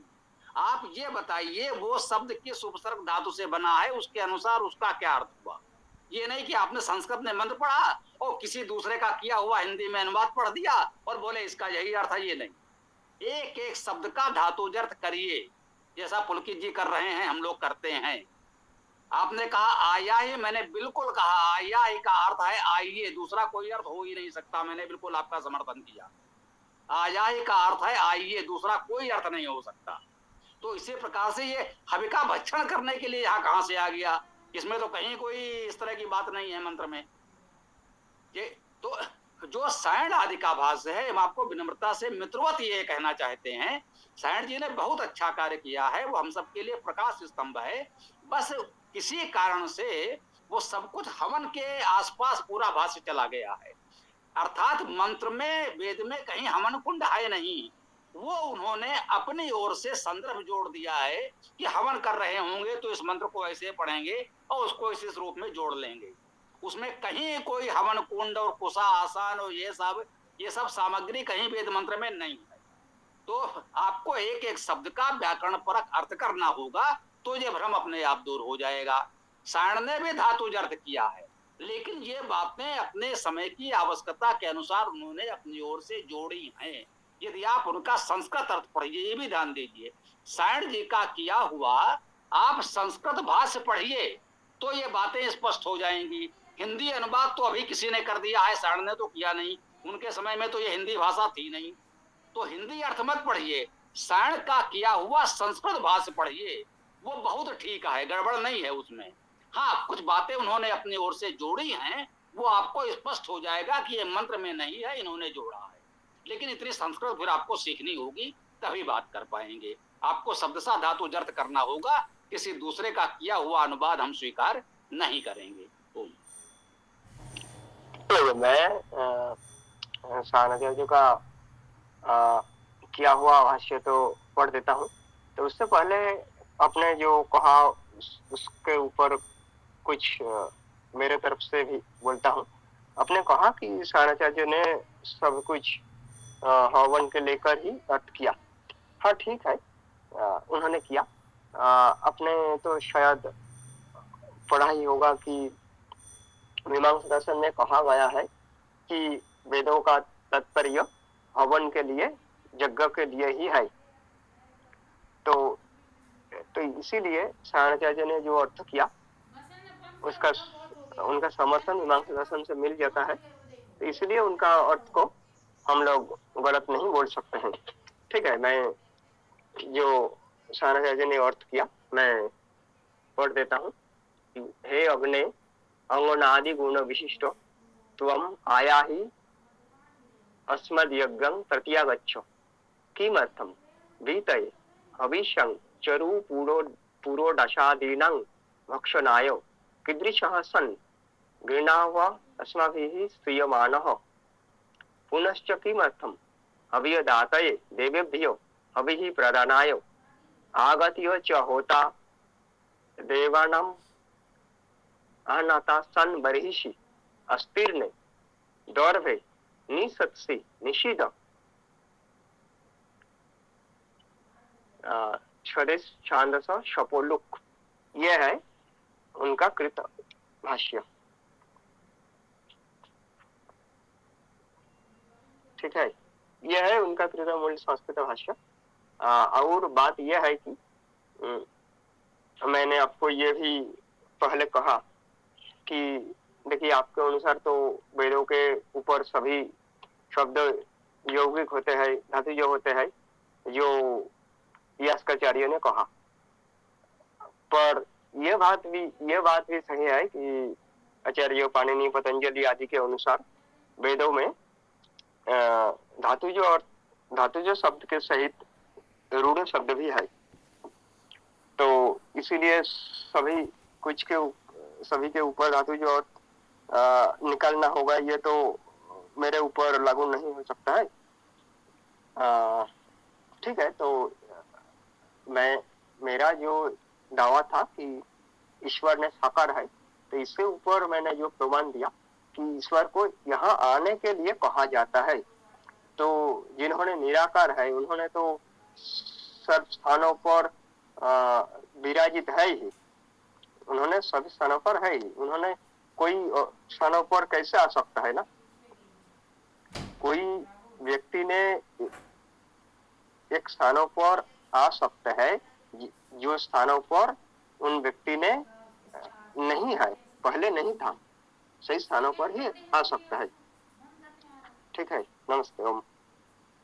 ये बात तो बिल्कुल ठीक है। आने की बात तो तभी है जब वो पहले से ना हो, जो पहले से है फिर वो आएगा क्या, है ना। आया ही का आइए, ये बिल्कुल ठीक है। ये लॉजिक आपका, ये तर्क भी ठीक है कि जो है वो कैसे आएगा तो वही जो ना हो, है ना। शब्दशः अर्थ लेंगे तो ये बात आपकी 100% सत्य है, मैं पूर्ण समर्थन करता हूं। अब बात यही है कि क्या हम ईश्वर को सर्वव्यापी न माने। यदि ईश्वर सर्वव्यापी नहीं है और वो साकार एक देहधारी है, तो फिर वो कहाँ है, कहाँ से वो कैसे आएगा। यदि अनेक लोग उसे इस तरह से पुकारने लगेंगे तो एक साथ सर्वत्र कैसे पहुंचेगा, एक एक करके वो मेरे पास, वो जहां भी उसका अपना ठिकाना है, मान लीजिए परम व्योम में, वो परम व्योम में यदि स्थित है एक स्थान पर, हमने पुकारा हमारे पास आ गया, उसी समय आपने पुकारा, अब हमको छोड़ के आपके पास भाग गया, फिर किसी और ने पुकारा, अब आपको भी छोड़ के उसके पास दौड़ गया, तो बेचारा तो भाग दौड़ करता रह जाएगा।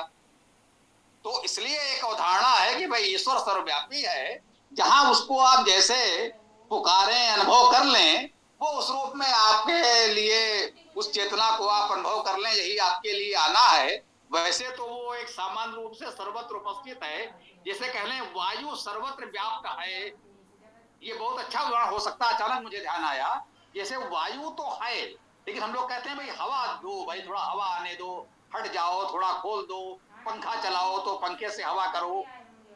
वायु तो है, उसे कहीं से पकड़ के लाना नहीं है, लेकिन उसका अनुभव हमें नहीं हो रहा। पंखा चलाइए तो होने लगा, तो पंखा हमने चलाया तो उस वायु का अनुभव हुआ, उससे हमें लाभ भी हुआ, तो वो हमें मिला। लेकिन वायु थी वहां पहले से, ये बात भी ठीक है।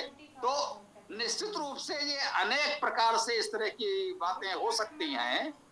तो यही हम कहते हैं अनंता वै वेदा, वेद के अनंत अर्थ हैं, और आपको जो अर्थ अच्छा लगे उसे अपनाएं, बस इतना करें। जैसे हम कह रहे हैं, मैं अपनी बात, अपना अर्थ सब पर थोप नहीं रहा हूं।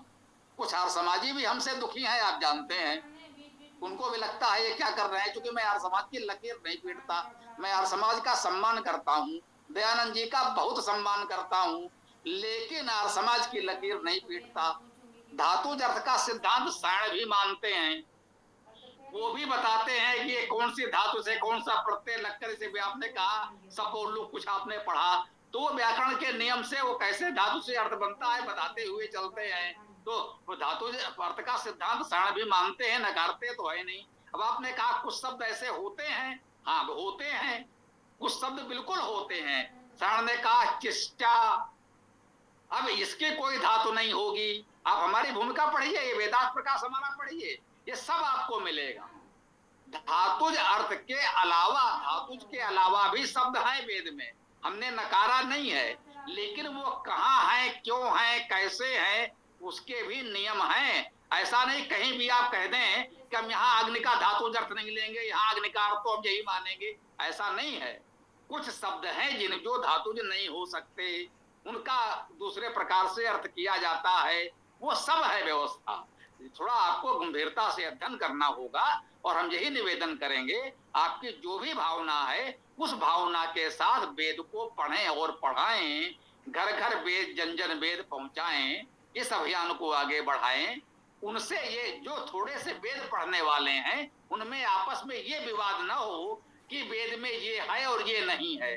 भाई वेद में वो सब कुछ है जो आप मानते हैं, बस आप वेद को पढ़िए और वेद को पढ़ाइए, वेद में जो है वो सबको पता चल जाएगा। बस हमारी इस बात को थोड़ा सा ध्यान रखें और हम लोग मिलकर वेद को आगे बढ़ाएं तो ठीक है। ठीक है, तो आज का चर्चा तो लगभग हो गई, ऐसा ही लगता है, ठीक है ना? कोई नया निष्कर्ष तो नहीं निकलता है अब। रौनक जी, जो प्रश्न उठे उनका उत्तर रह गया, उनका उत्तर दीजिए आप, चर्चा को समाप्त करिए। हाँ, आप फिर से एक बार प्रश्नों को कह दीजिए, संक्षिप्त करके एक बार फिर से प्रश्नों को कह दीजिए। जैसे कि अभी स्वामी जी ने बोला कि अब आए, आपने लिख दिया, ठीक है, आप कह रहे हैं कि ईश्वर इससे साकार सिद्ध होता है ना, और उसको बुला रहे हैं, यानी ईश्वर उस जगह पर नहीं है, ठीक है, एक प्रश्न तो ये हो गया, ठीक है। तो आए कहाँ से आए, ये भी दूसरा प्रश्न भी हो गया, ठीक है। तीसरा जो बात चल रही थी कि इसमें उत्तर की कि आय का अर्थ क्या है, तो वो मैंने स्पष्ट किया, आपने मेरा उत्तर नहीं काटा, है ना। मेरे उत्तर के विपक्ष में आप कुछ कहें, उसके लिए मेरे को आशा है तो थोड़ी बात और आगे बढ़ेगी।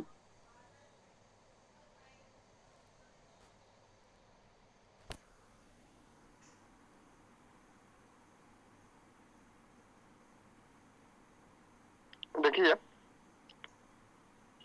मैंने जो कहा ईश्वर को साकार लेकर, तो स्वामी शरण जी ने भी कहा कि मैंने आया ही इसका अर्थ जो किया, स्वामी जी भी वो अर्थ को मानते ही हैं, ठीक है। हाँ, स्वामी जी ने ये कहा कि वायु तो सर्वत्र व्याप्त है, तो हम लोगों का अनुभव नहीं हो सकता है।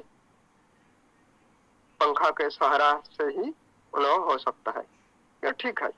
पर देखिए, हम लोग का अनुभव नहीं हो सकता है, इससे तो वायु नहीं है यह नहीं कहा जा सकता है, ठीक है ना।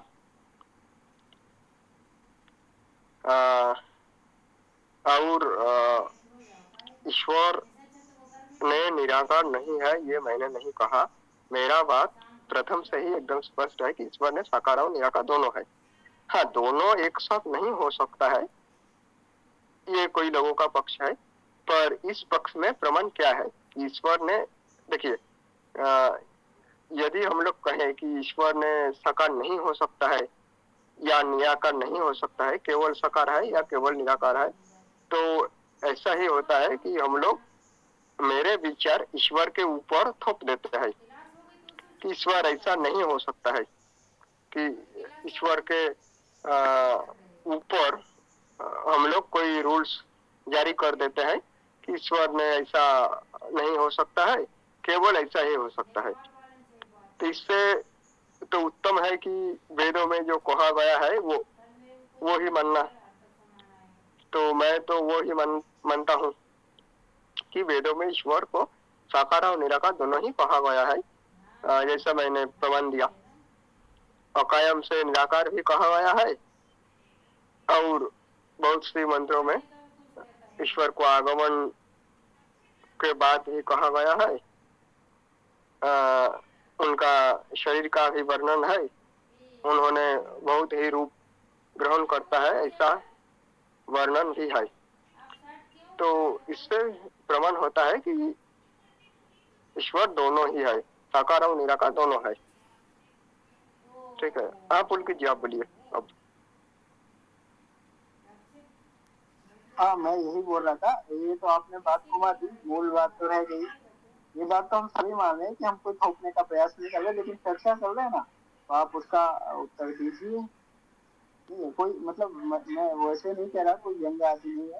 मैं स्पष्ट कह रहा हूँ कि हम चर्चा कर रहे हैं, ना कुछ थोप रहे हैं ना कुछ कर रहे हैं, चर्चा तो कर सकते हैं। तो आप जो मूल प्रश्न थे उनका उत्तर दीजिए। मूल प्रश्न क्या था? मैंने तो मैं बताता हूँ मूल प्रश्न क्या था इनका। इनका प्रश्न मूल जो ये था कि यदि ईश्वर साकार है तो उसका साकार स्वरूप कैसा है, ये संभवतः छूट गया है स्मृति से। इन्होंने ये पूछा था। क्यों भाई पुलकित जी, ठीक है तो आप बता दें। हाँ जी गुरु जी, ये भी एक प्रश्न था, ये भी छूट गया। तो सुनो जी, बताइए, ईश्वर यदि साकार है तो उसका स्वरूप कैसा है, साकार रूप कैसा है, और इसको वेद से कहाँ कैसे सिद्ध करेंगे? हाँ ठीक है, मैं बताता हूँ। देखिए, ऋग्वेद के एक मंत्र है, रूपं रूपं, इसका स्रोत रेफरेंस भी मैं दे देता हूँ, ठीक है। ऋग्वेद ऋग्वेद शाकल संहिता का अध्याय 6 सूक्त 44 और मंत्र संख्या 18। तो इसमें कहा गया है कि इंद्र यानी परमात्मा बहुत ही रूप ग्रहण करते हैं। ईश्वर का कोई एक रूप नहीं है, बहुत ही रूप है। तो इसलिए और ये रूप माया निर्मित है, वो भी उन मंत्रों में कहा गया है। पुलकित जी संदर्भ को देख सकते हैं। आप कहे तो मैं भी शेयर कर सकता हूँ,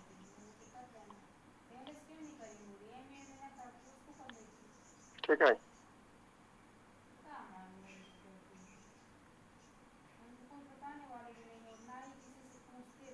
आपने कौन सा बताया? छठा मंडल संवाद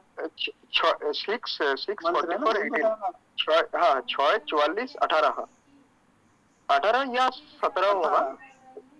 हाँ 18 ही होगा। रूपम रूपम यही मंत्र है। मंत्र का देवता इंद्र है, तो आप देखें। मैं भी देखता हूँ, ठीक है।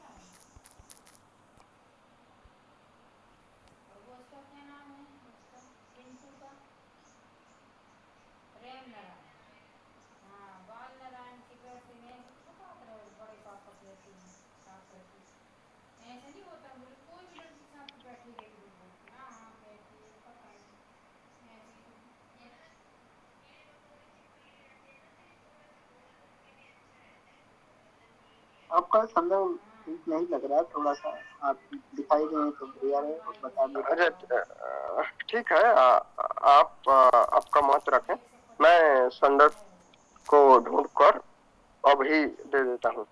ये 644 तो ठीक है, जितना मेरा स्मरण है, ठीक है। 644 644 हाँ 44 ही होगा। तो मैं देख रहा हूँ, आप मतलब कोई बात बोलिए, मैं देख रहा हूँ। 64418 में तो इसमें कोई दूसरा ही दिख रहा है, आंसू भी आओ कुछ और दिख रहा है। ना ठीक है, भगवान इंद्र तो है। हो सकता है कि कुछ त्रुटि हुई, तो मैं देख कर बोल देता हूँ। हाँ जी। और यदि आप इसको अगली बारी के लिए रखना चाहें तो अगली बारी के लिए रख लीजिए, यदि आपको संदर्भ नहीं मिल रहा हो। अभी आप सिर्फ उसी मंत्र का भी मैंने अभी बोल देता हूँ, जस्ट फोन पर ब्राउजर पर लोड होता है, ठीक है, तो एक 2 मिनट में मिल जाएगा। पुलकित जी, आप कुछ अलग कुछ बोलना चाहते हैं तो बोल लीजिए, तो मैं दे देता हूँ। हाँ जी, आप तो यही बता दीजिए। नहीं, आपको सिर्फ यह नहीं बताना कि उसका क्या दिया है कि विभिन्न स्वरूप हो सकते हैं। आपने जितनी अपनी अभी तक बातें कही है, ठीक है, आप ये भी दे दीजिए स्वरूप हो सकते हैं, इसको भी हम स्वीकार कर लेंगे, ठीक है, उसमें स्पष्ट होना चाहिए। लेकिन दूसरी बात, आपने जो भी कहा वो सभी उसमें पुष्ट होने चाहिए कि ईश्वर का स्वरूप क्या माना जाए। देखिए, हमारे जो हम कह देते हैं अकायम, तो हमारे उस तर्क से हमारी सभी मंत्रों में सभी में हम उसको सिद्ध कर सकते हैं, उसकी पुष्टि हो सकती है ना। लेकिन आपको वो भी पुष्ट करना पड़ेगा कि जैसे आपने कहा बाहुभ्याम, तो 2 हाथ माने जाएं, ठीक है, आपने अनंत सिर बताया, जैसे भी बताया, तो ये सब आपको सिद्ध करना पड़ेगा पहली बात तो। और यदि अभी स्वरूप की बात नहीं करनी है तो अभी आप केवल उसी पे रहे, सामवेद का जो प्रथम मंत्र था, है ना, आयाई वाला, तो उस पर भी आप रह सकते हैं। उसमें मैंने एक बात कही थी कि जो मैंने आपको विपक्ष में उत्तर दिया था उसका, आपने उसका खंडन नहीं किया, है ना, आपने आपको उसका मैंने यह मंत्र मिल गया, ठीक है, ये है 647:18। तो यह मंत्र यह है कि रूपं रूपं प्रतिरूपो बभूवो तदस्य रूपं प्रतिचक्षणाय इंद्रो मायाभिः पुरुरूप यते युक्ता यस्य हरयः शता दश। 647:18, ठीक है, 44 नहीं 47 है।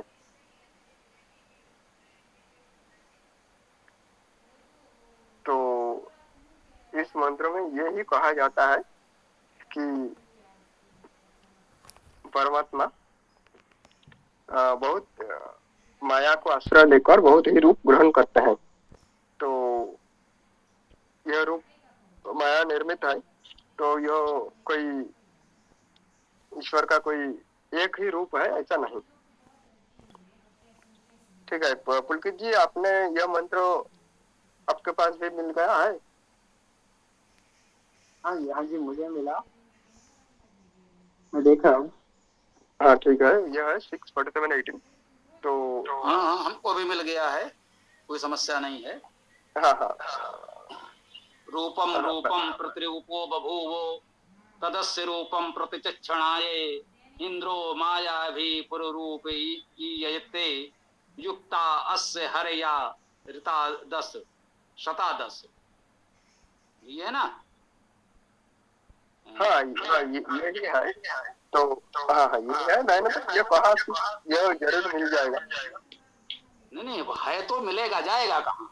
अब देखिए यही बात हम यही कह रहे हैं, अनंता वै वेदा, इसका आपने एक अर्थ किया, चलिए वो भी ठीक। अब अभी हमने कुछ नहीं देखा, केवल मंत्र देखा है, अर्थ क्या लिखा है, किसने क्या किया मुझे नहीं पता, हम तो अपना अर्थ करते हैं।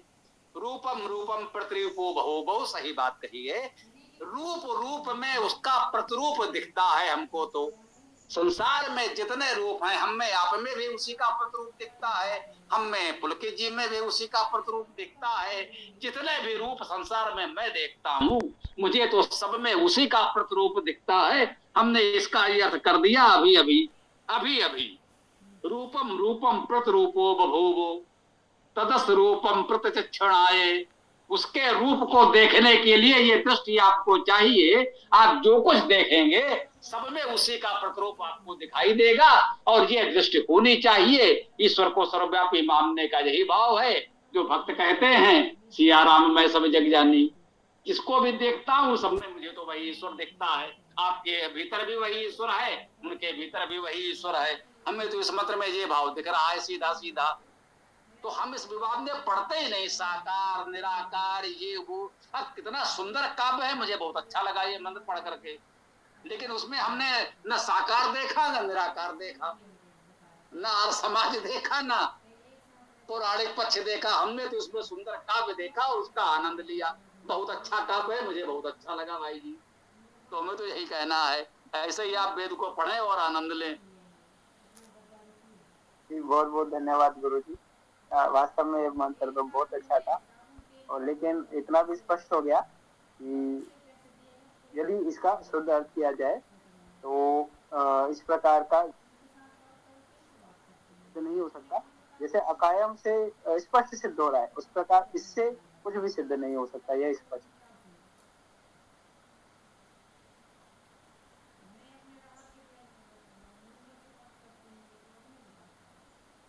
हाँ ना, पुलकित जी आपने क्या कहा वो अंत में वो छूट गया, फिर से एक बार कह दीजिए। मैंने यही कहा कि जो स्वामी जी ने अर्थ किया बिल्कुल निष्पक्ष अर्थ किया है ना, कुछ भी तो अपनी तरफ से जोड़ा नहीं है। ठीक है, तो यहाँ पर स्पष्ट रूप से इसमें कुछ भी ऐसा स्पष्ट रूप से सिद्ध नहीं होता। ठीक है, जिस प्रकार मैंने उदाहरण दिया कि जिस प्रकार अकायम से सिद्ध हो रहा था कि भाई उसकी काया नहीं है, काया रही। ठीक है, अस्नाविराम से स्पष्ट हो रहा तो स्नायु रहित, इनके अन्य अर्थ नहीं हो सकते। स्पष्ट काया शरीर। ठीक है, लेकिन यहाँ पर स्पष्ट अर्थ करें आप और कुछ अर्थ दे हमको तो हम माने। अभी स्वामी जी ने स्पष्ट अर्थ किया तो उसमें और भी तो मंत्र है। तो क्या आप ईश्वर के रूप को लेकर जानना चाहते हैं कि ईश्वर के अंगों को वर्णन वेदों के किन किन मंत्रों में कहा गया है? देखिए, स्वामी शरण जी के एक कृतभाष्यों में भी तो ईश्वर के दोनों बाहुओं का वर्णन है। स्वामी जी ने स्वयं ही ऐसा अर्थ किया। उनका अर्थ तो मैंने नहीं किया ना, उन्होंने ही किया।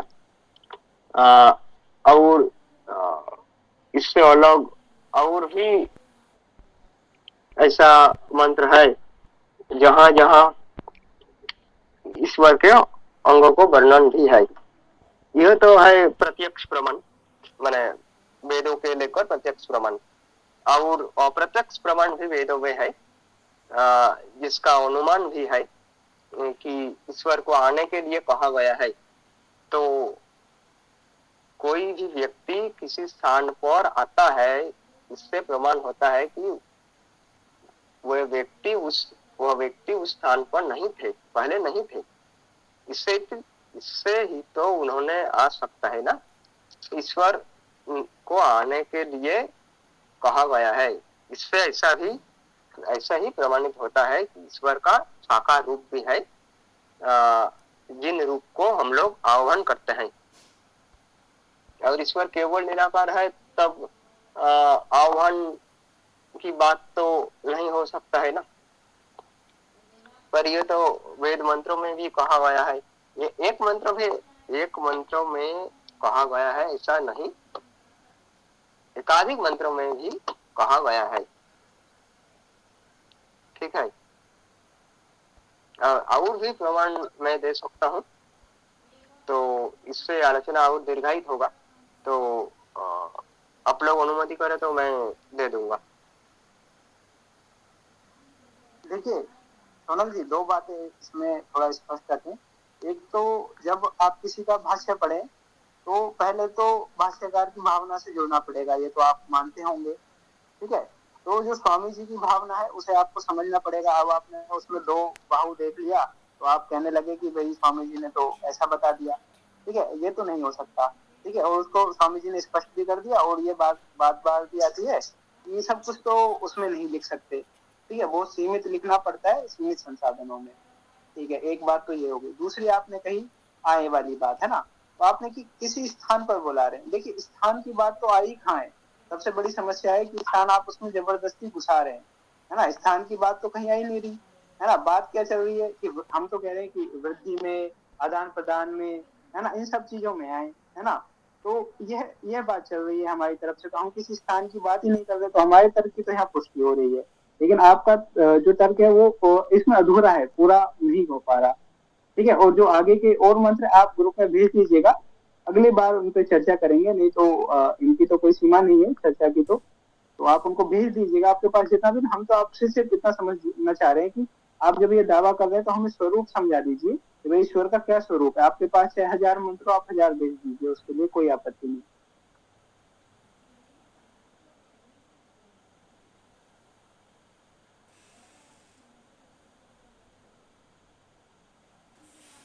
देखिए, मैं और एक भी प्रमाण दे देता हूँ। अथर्ववेद शौनक संहिता, जिस संहिता को आर्य समाजी लोग अथर्ववेद रूप से कहते हैं, तो इस संहिता का 11-2 सूक्तों का 5 और 6 नंबर मंत्र, इसमें कहा गया है। इस मंत्र का प्रारंभ ऐसा है कि मुखायते पशुपते, कि ते मुख, आंख, अंग और उदर के लिए नमस्कार है। तो इसका और आर्य समाजी पंडितों ने अलग प्रकार किया, ठीक है। ये तो उन लोगों का मत है, पर आप देखिए कि वेदों में केवल ऐसा ही कहा जाता है कि ईश्वर के मुखादि अंगों के लिए नमस्कार है। तो तब ईश्वर के मुखादि अंगों को वर्णन तो वेदों में ही पाया जाता है, यह तो एकदम स्पष्ट रूप से बताता है ना।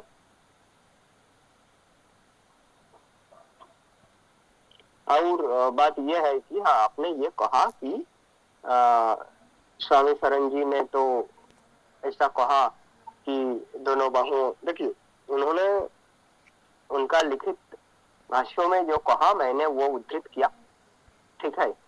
वो रूपकात्मक है ऐसा उन्होंने लिखित भाष्यों में नहीं कहा, ठीक है।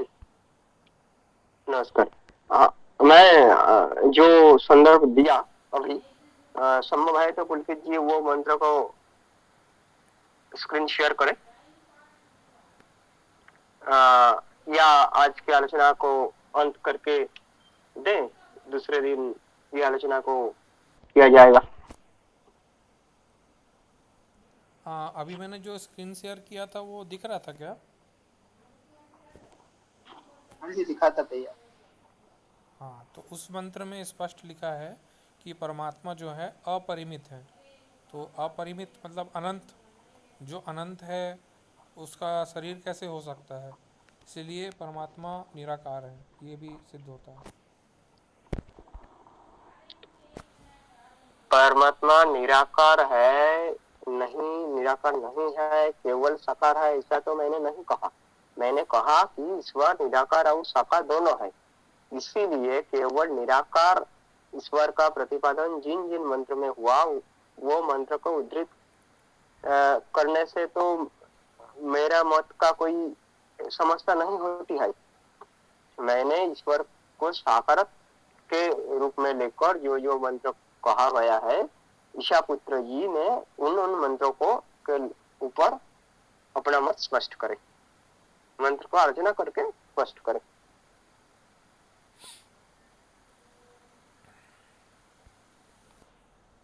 देखिए सोनल जी, इस मंत्र में एक भावना दिखी मेरे को, यहाँ पर हम अपने अंगों का वो दे रहे हैं कि भाई धन्यवाद, एक तरीके से दे रहे हैं ईश्वर को, भाई इस त्वचा के लिए धन्यवाद, इस चीज के लिए धन्यवाद, ठीक है। यहाँ तक तो आपको भी कोई आपको समस्या है जो उनके ते मुखाय नमः के लिए आया है कि भाई जो पशुपति हैं कि उनके लिए जो नमन है, उनके मुख के लिए नमन है, देखिए मुख का अब अर्थ यहाँ पर समझना होगा। अब यदि आप इसको भाई ईश्वर को नमन करने की जगह कही गई इस मंत्र में, पहले मैं आपका मंतव्य जानना चाहूंगा, फिर मैं अपनी बात कहूंगा। तो आपके अनुसार इस मंत्रों का अर्थ क्या है? आप स्क्रीन शेयर करके दिखाइए। नहीं, कुछ भी हो मंत्र, उसको आप छोड़िए। जो मैंने आपसे प्रश्न किया, आप तो उसका उत्तर दीजिए। आप क्या जानना चाहते हैं, बोलिए। जी, मैं अपनी बात को दोबारा रिपीट कर देता हूँ कि जैसा कि इस मंत्र में आता है, ठीक है, कि भाई जो चक्षुषी है ना, हमारे चक्षु है ना, आपकी दी हुई ये आंखें हैं, इनको हम नमस्कार करते हैं त्वचा के लिए, सौंदर्य रूपाय सौंदर्य के लिए, ठीक है, और उदराय उदर के लिए नमस्कार करते हैं, है ना। अब आप हो सकता है कि आप ईश्वर की कह रहे हो कि भाई ईश्वर के सौंदर्य के लिए, ईश्वर के त्वचा के लिए, क्या आप ऐसा कहना चाह रहे हैं? कि पहले तो ये स्पष्ट करें तो आगे की बात। आपका कुछ स्पष्ट नहीं हुआ। ये नेटवर्क की समस्या हो सकता है। तो मुझे लग रहा है अब इसको समापन कर दें, अगले बार के लिए रखें। बहुत समय हो गया और काफी चर्चा हो गई और लोग चले भी गए। हाँ ठीक है, अब समापन करते हैं। तो पुलकित जी ओम मंत्र के साथ समापन करें और उससे फिर ये स्वस्थ चर्चा चलती रहे, बस यही हमारा विचार है। किसी के मत का समर्थन, खंडन, हार जीत यहाँ नहीं होगी। तो पुलकित जी समापन करें। जी, बहुत उत्तम चर्चा हुई आज, और इसको आगे बढ़ाया जाएगा, यहाँ खत्म नहीं करेंगे इसको, ये चर्चा चलती रहनी चाहिए। ठीक है, अभी समापन कर देते हैं। जी, तो ओम मंत्र के साथ समापन करता हूँ। ओम यो असो आदित्य पुरुषः सो असो अहम ओम खम ब्रह्म। ओम खम ब्रह्म। सभी को नमस्ते, शुभ रात्रि।